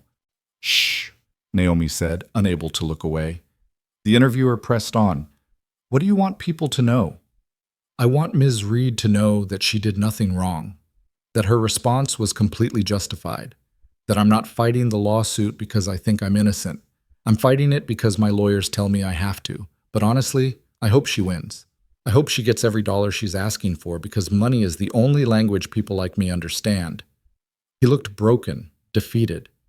I want service workers everywhere to know that you deserve respect and dignity, regardless of what job you do. And I want people who've enabled abusers like me to understand that silence is complicity. The segment continued for another 15 minutes, Cross painting himself as a cautionary tale, a man who'd lost his way and was now desperately trying to find redemption through accountability and therapy. He spoke about the anger management classes he'd enrolled in, the charitable work he planned to do with service worker advocacy groups, the way this experience had fundamentally changed his understanding of power and privilege. It was masterful, absolutely masterful, and it made Naomi want to put her fist through the television. He's trying to steal your narrative, Mrs. Chen said quietly, trying to make this about his journey to redemption instead of about what he did to you. It won't work. But Naomi's voice lacked conviction. Her phone buzzed with a text from Catherine. Don't panic. This is transparent manipulation and the jury will see through it. But another part of Naomi wondered if that was true. People loved redemption stories, loved watching powerful men fall and then rise again, chastened and improved. Would a jury see through the performance, or would they buy into the idea that Cross had learned his lesson and deserved a second chance? The next morning, social media was divided. Some people praised Cross for taking accountability. Others called it a calculated PR move designed to minimize his legal exposure. Opinion pieces appeared within hours, some arguing that his willingness to admit fault showed genuine growth, others pointing out that admission without consequences was just another form of privilege. Naomi tried to ignore it all, but the noise was inescapable. Her phone buzzed constantly with messages from people she barely knew offering opinions she hadn't asked for. The GoFundMe comments section turned into a war zone between supporters and people who thought Cross's interview showed she should drop the lawsuit and accept his apology. 1 week before trial, Catherine called an emergency meeting at her office. Naomi took 3 trains to get there, paranoid about reporters following her, and arrived to find Catherine looking grimmer than she'd ever seen. Cross's team just filed new evidence, character witnesses who will testify that you have a history of violent behavior. Naomi felt ice water dump through her veins. That's not true. I know, but they found someone from your army unit willing to testify that you were involved in an incident overseas that resulted in civilian casualties. They're going to argue it shows a pattern of using excessive force. That incident was investigated and cleared. I was following orders during an active combat situation. The civilians were confirmed to be insurgents who'd opened fire first. Naomi's hands shook with rage. They're going to use my military service, my service to this country, to paint me as dangerous? That's exactly what they're going to do, and we need to be ready to counter it. Catherine pulled out a thick folder. I've got your full service record, commendations, performance reviews, statements from your commanding officers. We're going to show the jury that you were an exemplary soldier who followed rules of engagement and showed remarkable restraint in impossible situations. This is insane. He kicked me. That's not in dispute. Everything else is just distraction. You're right, but trials are theater, and they're going to use every tool they have to make the jury forget the simple truth of what happened. Catherine's voice softened. I need you to be prepared for them to attack everything about you. Your service, your character, your decision to work in restaurants instead of using your military training for higher-paying work. They're going to try to make you seem like a failure, someone bitter and resentful who was looking for a chance to hurt someone successful. Naomi closed her eyes. How do we fight that? We tell your story, the real one. Not the performance Cross is putting on, but the truth about who you are and why you made the choices you made. Catherine leaned forward. Why did you leave the military? I told you. Medical discharge. No, I mean really. Why didn't you fight to stay? Why didn't you take the desk job they offered? Naomi was quiet for a long time, looking for words to explain something she'd never fully articulated even to herself. Because I'd seen enough violence. Because every time I closed my eyes, I saw the faces of people I'd killed, even when they were enemy combatants, even when it was justified. Because I wanted to build something instead of destroying things. Her voice cracked. I came to New York because I wanted to be ordinary. Wanted to serve people in a way that didn't involve weapons or death. Wanted to prove to myself that I could be more than what the military trained me to be. That, Catherine said quietly, is what the jury needs to hear. The final days before trial passed in a blur of preparation.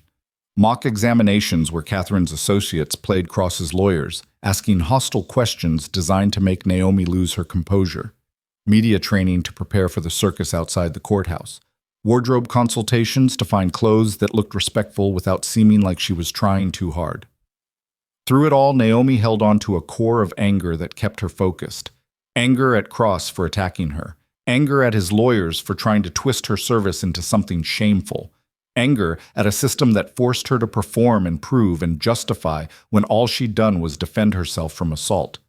The night before trial, she couldn't sleep. She sat by her window watching the city lights, thinking about the thousands of people out there who'd followed her story, who saw themselves in her struggle. The servers and retail workers and janitors and drivers who'd spent their lives being treated as invisible or disposable. The veterans who'd come home to find their skills and sacrifices meant nothing in civilian life. The women who'd learned that defending yourself could be more dangerous than the original attack. Her phone buzzed at 2 a.m. A text from an unknown number. Ms. Reed, you don't know me, but I'm a server at a restaurant in Chicago. A customer grabbed me last night. When I pulled away, he called me dramatic and tried to get me fired. I reported it to my manager, who actually listened because of your case. The customer was banned from the restaurant. I just wanted you to know that what you're doing matters, that you're changing things. Thank you." Naomi read the message 3 times, feeling something shift in her chest. This wasn't about her anymore. Maybe it never had been. This was about all the invisible people who'd been told their dignity didn't matter. Their safety was negotiable. Their humanity was less important than customer satisfaction or profits or the comfort of powerful men. She texted back, "Thank you for telling me. Stay safe. Keep speaking up." Then she set her phone down and finally slept. The courthouse was a zoo. News vans lined the street, reporters jockeying for position behind barriers the police had erected. Protesters on both sides held signs, some supporting Naomi, others defending Cross. Catherine had arranged for them to enter through a side entrance, but Naomi could still hear the noise, feel the weight of all those eyes waiting to judge. Inside, the building was all marble and echoes, the architecture designed to inspire respect for law and order. Catherine guided her to a small room where they could wait before proceedings began. "Remember," Catherine said, gripping Naomi's shoulders, "you don't have to perform. You don't have to be anything other than truthful. Tell your story clearly and let the jury see who you really are." "What if that's not enough?" "Then we'll appeal. And if that doesn't work, we'll find another way to fight. But I don't think it'll come to that. I believe in this case. More importantly, I believe in you."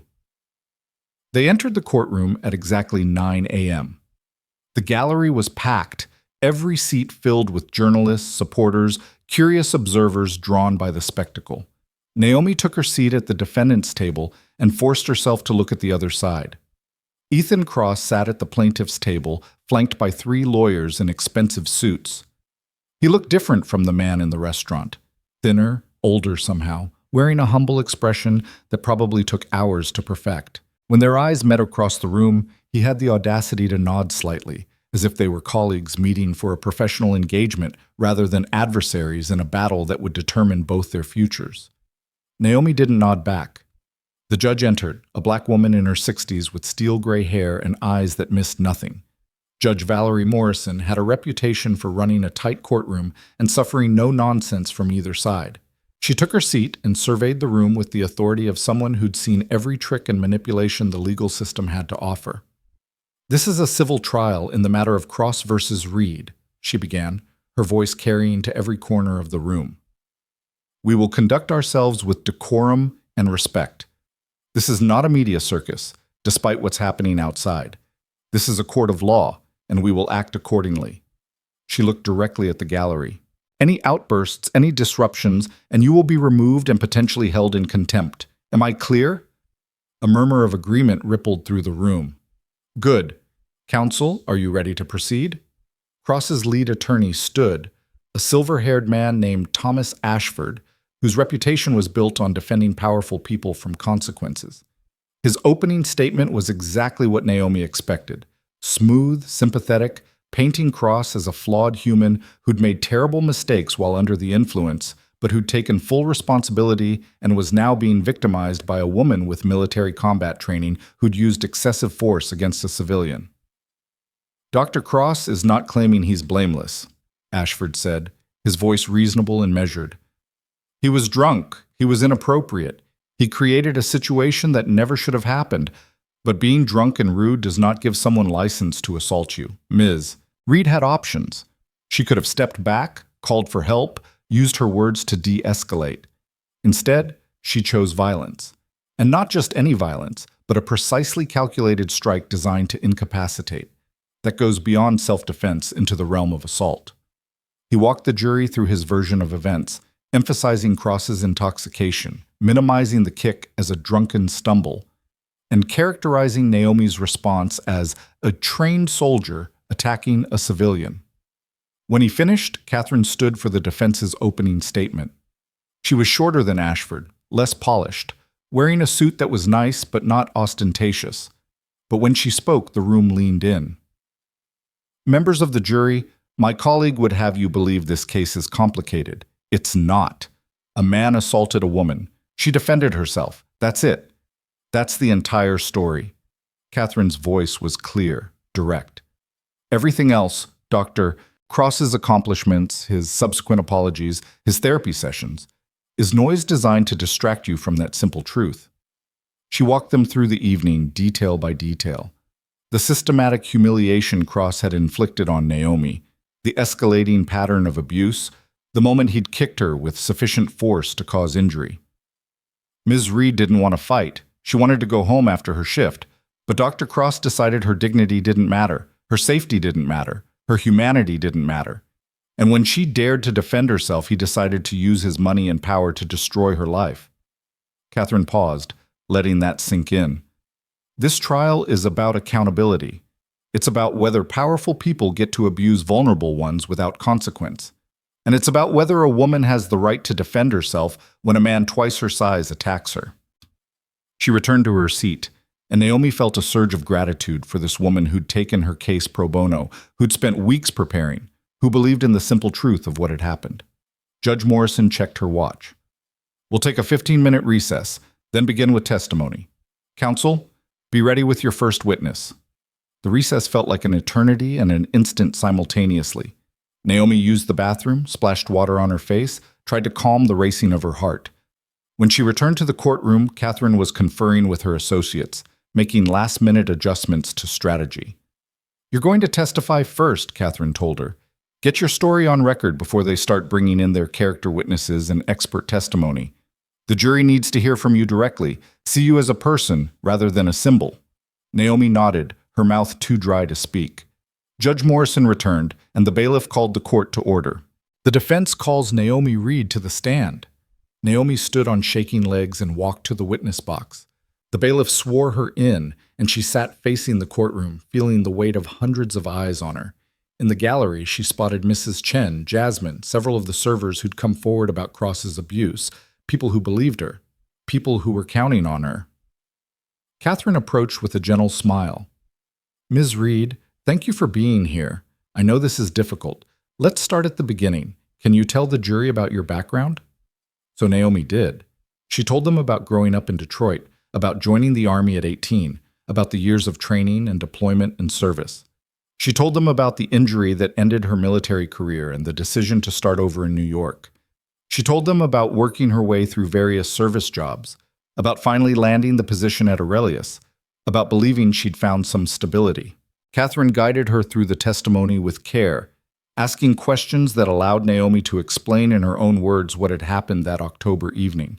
The initial assignment to Table 12, Cross's escalating rudeness, the public humiliation, the confrontation in the foyer.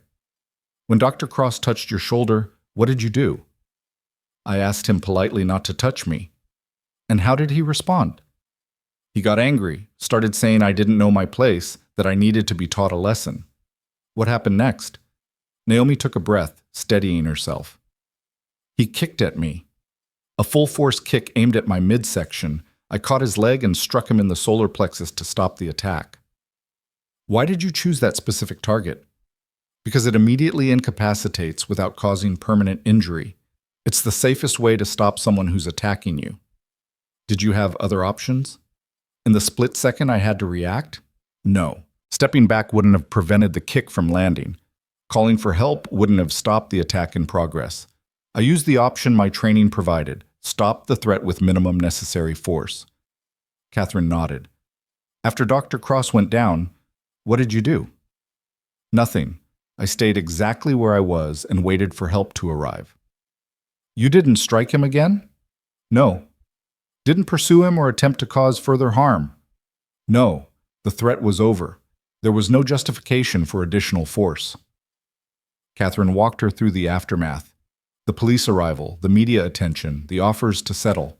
With each question, Naomi felt herself settling into the truth of what had happened, letting go of the performance anxiety and just speaking plainly. Finally, Catherine asked the question Naomi had been dreading. Ms. Reed, do you regret defending yourself that night? Naomi looked at the jury, at 12 ordinary people who would decide her fate. No, she said quietly. I regret that I was in a situation where defending myself was necessary.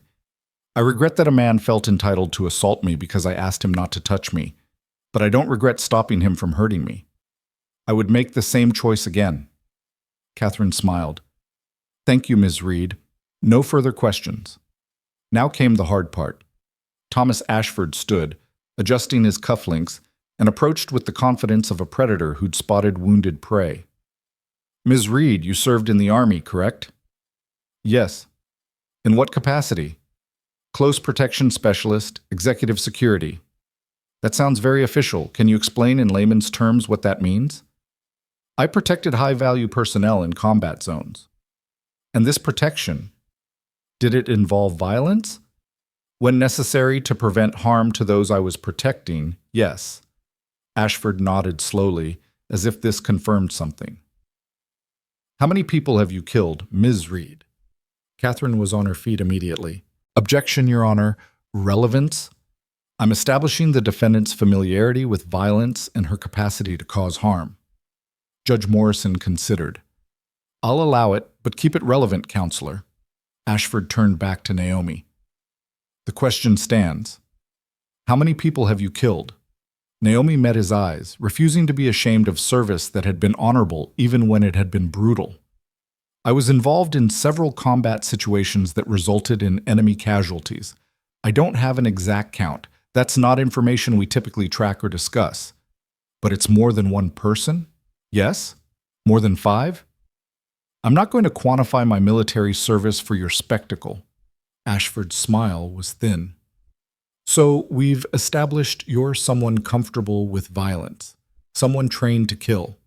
And you want this jury to believe that when a drunken man stumbled near you, your only option was to strike him with potentially lethal force."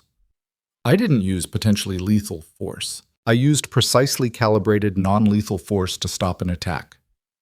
"An attack? That's an interesting characterization of a drunk man losing his balance." Catherine objected again, and the judge sustained it, but the damage was done. Ashford was painting a picture of Naomi as a violent person looking for an excuse to hurt someone, and every answer she gave him seemed to confirm that narrative regardless of the truth behind it. The cross-examination continued for another hour, Ashford picking apart every detail of her story, suggesting alternative interpretations, implying that her military background made her unstable and dangerous. By the time Judge Morrison finally called for lunch recess, Naomi felt wrung out and hollow. Catherine squeezed her shoulder as they left the courtroom. "You did great. He's throwing everything at you, but you're holding steady. The jury sees that." Naomi wasn't sure what the jury saw anymore. All she knew was that the afternoon would bring more of this, and then tomorrow, and the day after, until every aspect of her life had been examined and judged by strangers who would decide whether defending herself had been a crime. She sat in the small room, eating a sandwich she couldn't taste, and wondered how much more of this she could endure before something inside her broke beyond repair. The afternoon session began with Cross's lawyers calling their expert witness, a psychologist named Dr. Robert Hammond, who specialized in trauma and violent behavior. He was exactly what they'd paid for, credentialed, articulate, and willing to testify that Naomi's military background made her response disproportionate to the threat. "In my professional opinion," Dr. Hammond said, his voice carrying the authority of someone used to being believed, "individuals with Ms. Reed's training often struggle to calibrate their responses in civilian situations. The reflexes developed in combat zones can lead to overreaction when confronted with perceived threats, even minor ones." Ashford nodded encouragingly. "So you're saying her military service actually made her more dangerous, not less?" "I'm saying that someone trained to neutralize threats with immediate and decisive force may struggle to recognize when such force is inappropriate. A trained soldier's instinct is to eliminate the threat completely. That's precisely what we saw in this incident." Catherine's cross-examination was surgical. "Dr. Hammond, have you reviewed the security footage of the incident?" "I have." "And in that footage, after Ms. Reed's initial defensive strike, what did she do?" "She remained stationary." "She didn't pursue Dr. Cross?" "Didn't strike him again?" "Didn't attempt to cause additional harm?" "No, but..." "So despite your theory that soldiers are trained to eliminate threats completely, Ms. Reed stopped the moment the threat was neutralized. Doesn't that suggest remarkable restraint rather than overreaction?" Dr. Hammond shifted uncomfortably. "The initial strike was still excessive given the circumstances." The circumstances being that a man twice her size was attempting to kick her with sufficient force to cause injury? A drunken stumble. Doctor, I'm going to stop you there. You weren't present that evening. You didn't witness Dr. Cross's behavior throughout the night. You didn't hear his threats or see his escalating aggression. You reviewed a video clip divorced from context and formed an opinion that supports the narrative you were hired to support. Is that accurate?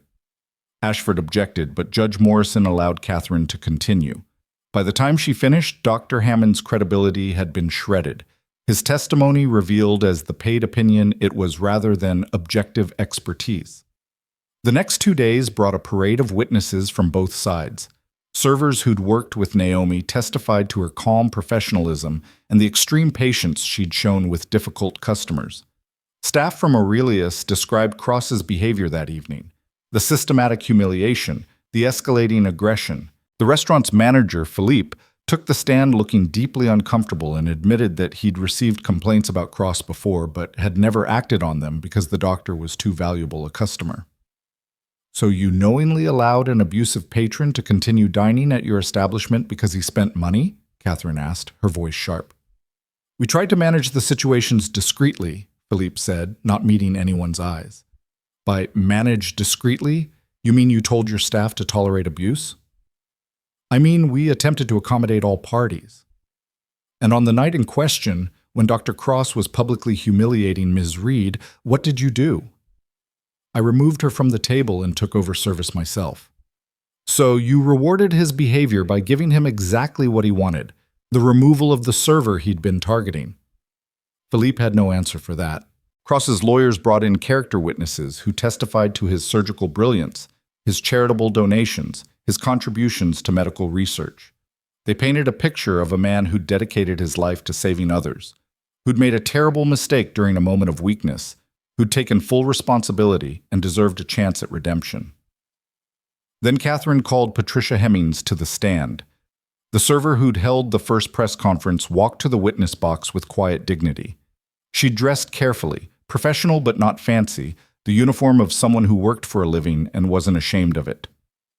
Ms. Hemmings, how long have you worked at Aurelius? 7 years. And during that time, how many interactions have you had with Dr. Cross? He dined there approximately once a month. I served him probably 50 times over the years.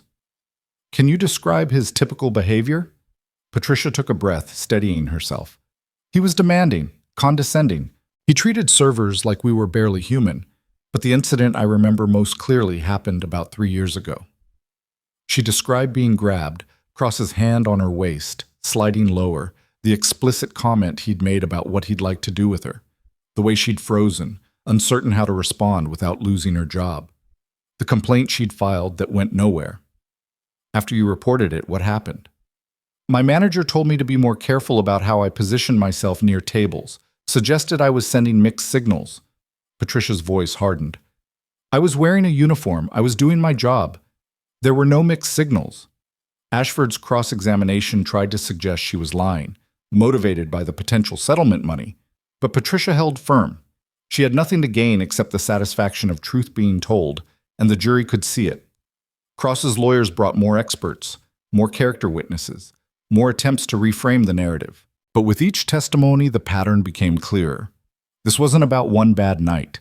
This was about years of abuse enabled by institutions that valued money and prestige over human dignity. On the 4th day of trial, Catherine called her final witness. The defense calls Dr. Ethan Cross. A ripple went through the courtroom. Cross's own lawyers looked surprised. They'd clearly planned to keep him off the stand, knowing how easily he could damage his own case. But Catherine had subpoenaed him, and he had no choice but to testify. He walked to the stand with careful humility, wearing a suit slightly less expensive than his usual attire, his expression one of somber contrition. The performance was masterful, but Naomi could see the calculation behind it, the careful calibration of every gesture and expression. Catherine let him settle in before beginning. Dr. Cross, you filed a lawsuit against Ms. Reed claiming assault and battery. Is that correct? Yes, though I want to be clear that I recognize my behavior that evening was, please just answer the question. You're suing Ms. Reed for assault, yes or no? Yes. And you're asking for $15 million in damages, correct? My lawyers advised that amount based on yes or no, Dr. Cross. His jaw tightened. Yes. Let's talk about that evening. You were drinking, correct? I had several glasses of wine. More than several. The bar receipt shows you consumed an entire bottle yourself, plus 3 cocktails. Would you say you were intoxicated? I was impaired, yes. Impaired enough that you felt comfortable publicly humiliating a server who'd done nothing to deserve it? I was inappropriate. I've acknowledged that. You did more than be inappropriate. You told Miss Reed she was less than human because she worked in service. You said people like her existed only to make your life easier. Do you stand by those statements? Cross's carefully maintained composure cracked slightly. I was drunk. I said things I didn't mean. Except you said similar things on camera 2 weeks later at your club. And that time you were stone sober. Catherine pulled up the video on a screen visible to the jury. Let's watch this together. The courtroom sat in silence as Cross's voice filled the space, explaining how he planned to bury Naomi, to make an example of her, to show people what happened when they forgot their place. When it ended, Catherine turned back to him. Still going to claim you didn't mean it? I was angry. The video had gone viral. My reputation was being destroyed. Your reputation was being destroyed because you assaulted someone and got caught. You're not a victim here, Dr. Cross. You're the aggressor who's upset that your victim fought back. Ashford objected furiously, and Judge Morrison sustained it, but the point had been made. Catherine continued her methodical dismantling. Let's talk about the moment you kicked Ms. Reed. You've claimed it was a reflexive response, a stumble. Is that your testimony? I was off balance. I didn't intend to hurt her. Really? Because witnesses testified that you pulled your leg back in a clear kicking motion. The security footage shows the same thing. You're a surgeon, Dr. Cross. You understand anatomy and physics. Can you explain to the jury how someone accidentally executes a kick that requires deliberate muscular coordination? I don't remember the exact mechanics. Everything happened very fast. Conveniently fast enough that you can't remember deliberately attacking someone, but slow enough that you remember feeling threatened by a woman half your size who'd spent the entire evening showing remarkable patience with your abuse. Objection! Ashford was on his feet. Sustained. Ms. Walsh, rein it in. But Catherine had made her point. She spent the next hour walking Cross through every detail of that evening, every insult he'd thrown, every moment of cruelty. His careful remorse began to fray, the mask slipping to reveal the entitled anger beneath. You think I'm a bad person, he finally snapped. You think I deserve to have my career destroyed, my reputation ruined, everything I've built torn down because of 3 seconds of poor judgment. I think, Catherine said quietly, that you spent years abusing people who couldn't fight back, and the moment someone did, you tried to use your money and power to destroy her. I think that tells me everything I need to know about your character. She returned to her seat, and Ashford tried to repair the damage with redirect examination, but it was too late. The jury had seen behind the mask, and what they'd found wasn't pretty. The closing arguments came on the 6th day of trial. Ashford went first, trying to refocus attention on the moment of physical contact, arguing that regardless of Cross's behavior before, Naomi's response had been excessive and unjustified.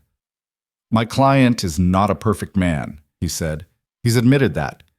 He's taken responsibility for his actions, but taking responsibility doesn't mean he deserves to be assaulted by someone with military combat training. It doesn't mean his life should be destroyed. Justice means proportional consequences, not revenge. Catherine's closing was everything Naomi had hoped for and more. Members of the jury, this case is about power. It's about who gets to use it and who has to endure it. Dr. Cross spent years wielding his power like a weapon, against servers, against hospital staff, against anyone he perceived as beneath him. He grabbed them, insulted them, humiliated them, and faced no consequences because the system protected him. She walked slowly in front of the jury box, making eye contact with each member. Until Naomi Reed. Ms. Reed didn't set out to be a hero. She didn't want to be a symbol. She just wanted to finish her shift and go home. But when Dr. Cross decided to physically assault her, she made a choice. She chose to defend herself with precisely the amount of force necessary to stop the attack. Not more, not less. Exactly what the law allows. Catherine paused, letting that sink in. The defense wants you to believe that Ms. Reed's military training makes her dangerous. I say it makes her responsible. She could have broken his knee, crushed his throat, caused permanent damage. She didn't. She used a controlled strike that stopped the threat without causing lasting harm. That's not excessive force. That's remarkable restraint. She returned to the defense table, standing beside Naomi. Dr. Cross is asking you to award him $15 million because a woman he attacked defended herself effectively. He's asking you to punish someone for refusing to be a victim. Don't let him. Send a message that in this country, you don't get to abuse people just because you have money and status. Send a message that everyone, regardless of what job they do, has the right to defend themselves when attacked. Send a message that accountability isn't optional. The jury was dismissed to deliberate at 3 p.m. Naomi, Catherine, and their small team retreated to the conference room to wait. The minutes crawled by with agonizing slowness. An hour passed. Then 2. Catherine kept checking her phone, trying to read meaning into the deliberation time. Long deliberations can go either way, she said. Sometimes it means they're divided. Sometimes it just means they're being thorough. Naomi couldn't sit still. She paced the small room, replaying moments from the trial, second-guessing her testimony, wondering if she should have shown more emotion or less, if she should have taken the settlement when she had the chance. At 6:47 p.m., Catherine's phone buzzed. They have a verdict. The walk back to the courtroom felt like walking underwater, everything distant and muffled. The gallery had filled again, word of the verdict having spread. Naomi took her seat and tried to breathe normally. Judge Morrison entered. I understand the jury has reached a verdict? The foreperson, a middle-aged Asian woman who'd been a teacher before retiring, stood. We have, Your Honor. In the matter of Cross versus Reed, how do you find? We find in favor of the defendant, Naomi Reed. We find that Dr. Cross's claims of assault and battery are without merit, and that Ms. Reed acted in justified self-defense. The courtroom erupted. Judge Morrison's gavel came down hard. Order, we're not finished, the foreperson continued. Furthermore, in the countersuit filed by Ms. Reed, we find in favor of the plaintiff. We award damages in the amount of $8 million for assault, battery, intentional infliction of emotional distress, and defamation of character. $8 million. The number hung in the air like something physical, more than she'd asked for, a jury saying in the clearest possible terms that what Cross had done was wrong, and that accountability had a price. Judge Morrison thanked the jury and dismissed them. As they filed out, several looked at Naomi with expressions of solidarity, of recognition, of respect. When the last one left, the judge turned to both tables. This court finds the jury's verdict legally sound and supported by the evidence. Dr. Cross, you have 30 days to file an appeal if you choose. Ms. Reed, congratulations on your victory. This court is adjourned. The gavel came down with a finality that felt like punctuation on a story that had consumed 3 months of Naomi's life. Catherine grabbed her in a fierce hug. We did it. We actually did it. The gallery pressed forward. Mrs. Chen, Jasmine, the servers who'd testified, strangers who'd followed the case and come to witness the ending. Naomi felt hands on her shoulders, heard voices offering congratulations, felt tears streaming down her face without having consciously decided to cry. Through the crowd, she saw Ethan Cross being led out by his lawyers, his face ashen, his carefully constructed composure shattered completely. Their eyes met for a brief moment, and she saw something she'd never expected, not anger or defiance, but genuine fear. The fear of someone who'd finally encountered consequences and realized they were real. She felt no satisfaction in his fear, just a bone-deep exhaustion and the tentative beginning of something that might eventually become peace. Outside the courthouse, Catherine held an impromptu press conference while Naomi stood beside her, still dazed by everything that had happened. Today, a jury sent a clear message, Catherine said to the assembled reporters. Power doesn't grant immunity, money doesn't erase accountability, and people who defend themselves from assault have every right to do so, regardless of their attacker's status or credentials. A reporter called out, Ms. Reed, what are you going to do with the settlement money? Naomi stepped forward, her voice steady despite the cameras and microphones. I'm establishing a fund for service workers who experience harassment or assault, legal fees, therapy, lost wages while fighting their cases, whatever they need. Nobody should have to choose between justice and survival. She paused. And I'm going back to work. Because being a server is honest work, and I'm not ashamed of it. The questions continued, but Catherine eventually called an end to it, and they escaped to a car waiting to take them away from the circus. In the quiet of the back seat, Naomi finally let herself feel the weight of what had happened. 3 months of her life consumed by this fight. 3 months of exposure and scrutiny and judgment.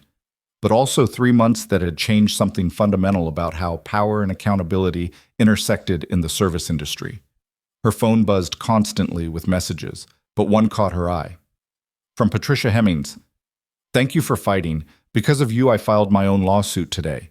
So did Maria and Carson. You started something that isn't going to stop. Catherine squeezed her hand. How are you feeling?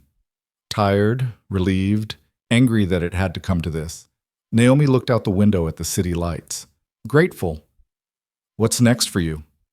I honestly don't know. Maybe travel for a while. Maybe go back to school. Maybe just sleep for a month.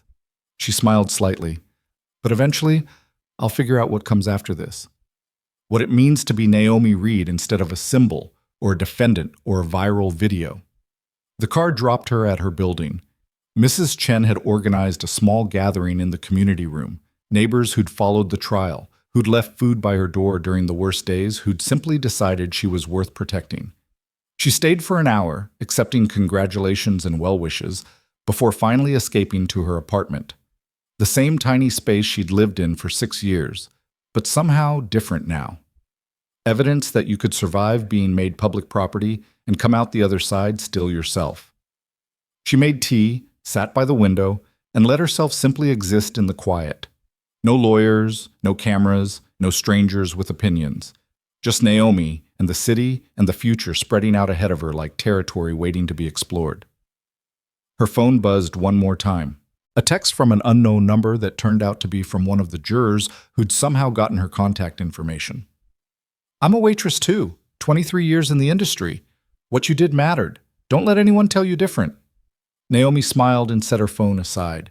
She didn't need anyone to tell her it mattered. She could feel it in her bones, in the messages flooding her phone from service workers across the country, in the lawsuits being filed against other serial abusers who'd thought they were untouchable. 3 seconds had changed everything. Not just for her, but for everyone who'd ever been told their dignity was negotiable, their safety was optional, their humanity was worth less than a rich customer's comfort. She'd defended herself, and in doing so, she'd reminded the world that some people couldn't be bought, couldn't be intimidated, couldn't be made to apologize for refusing to be victims. The settlement money would help others fight their battles. The verdict would set precedent for future cases.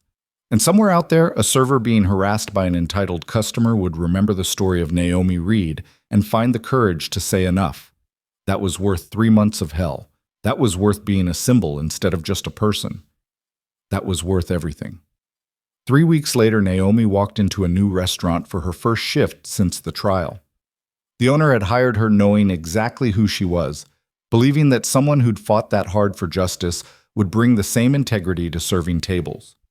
The dinner rush was beginning, the kitchen alive with organized chaos, servers moving with practiced efficiency. It felt like coming home after a long journey to discover that home had been there all along, just waiting. A customer at table 7 raised his hand imperiously, snapping his fingers to get her attention. She walked over with her pad ready, her expression professional. I need service now, he said without looking up from his phone. Not when you feel like wandering over. Naomi took a breath, feeling the weight of everything she'd learned, everything she'd survived. I'll be happy to help you, sir, but I'd appreciate it if you'd speak to me respectfully. We'll both have a better evening that way. He looked up, surprise crossing his face. For a moment, she wondered if he'd escalate, if this would become another confrontation. Then he had the grace to look embarrassed. You're right. I apologize. Long day. I understand. Can I get you something to drink while you look at the menu? The interaction was small, unremarkable, the kind that happened in restaurants every day. But it mattered. Because she'd set a boundary, and he'd respected it, and neither of them had needed lawyers or trials or viral videos to remember that they were both human beings deserving of basic courtesy. That evening, Naomi went home to her tiny apartment with tips in her pocket and the satisfaction of honest work well done. She made dinner, called Mrs. Chen to chat, and sat by her window watching the city lights. The story that had started with 3 seconds of violence had ended with something quieter but more powerful, the simple recognition that dignity wasn't something you had to fight for with your fists. It was something you claimed with your voice, your choices, your refusal to accept less than you deserved. And if fighting was necessary, well, she'd proven she knew how to do that too. But tonight, in the peace of her own space, with justice served and battles won, Naomi Reed was just a woman who'd finished her shift and come home.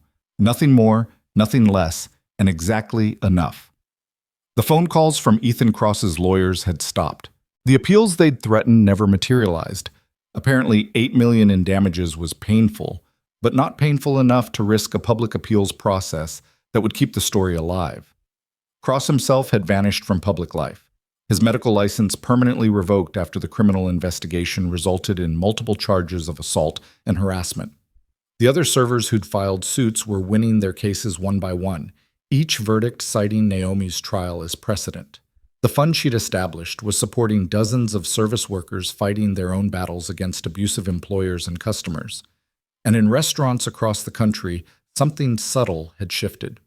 Managers were listening when staff reported abuse. Customers were being banned for behavior that previously would have been tolerated. The invisible people who kept the industry running were becoming visible, their voices finally being heard.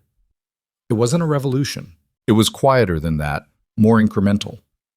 But it was real, and it was spreading, and it had started with a woman who refused to apologize for defending herself. 6 months after the trial, Naomi enrolled in community college again, this time studying social work. She kept her serving job, it paid well, and she genuinely liked the work. But she wanted tools to help the people who'd come after her, who were fighting their own battles against entitlement and abuse. On the first day of class, the professor asked each student to introduce themselves and explain why they'd chosen this field. When Naomi's turn came, she stood and said simply, "My name is Naomi Reed. I'm here because I believe everyone deserves dignity, and sometimes dignity requires fighting for it. I want to learn how to fight more effectively." The professor nodded, understanding in her eyes. "Welcome, Ms. Reed. I think you're going to do just fine." And she did.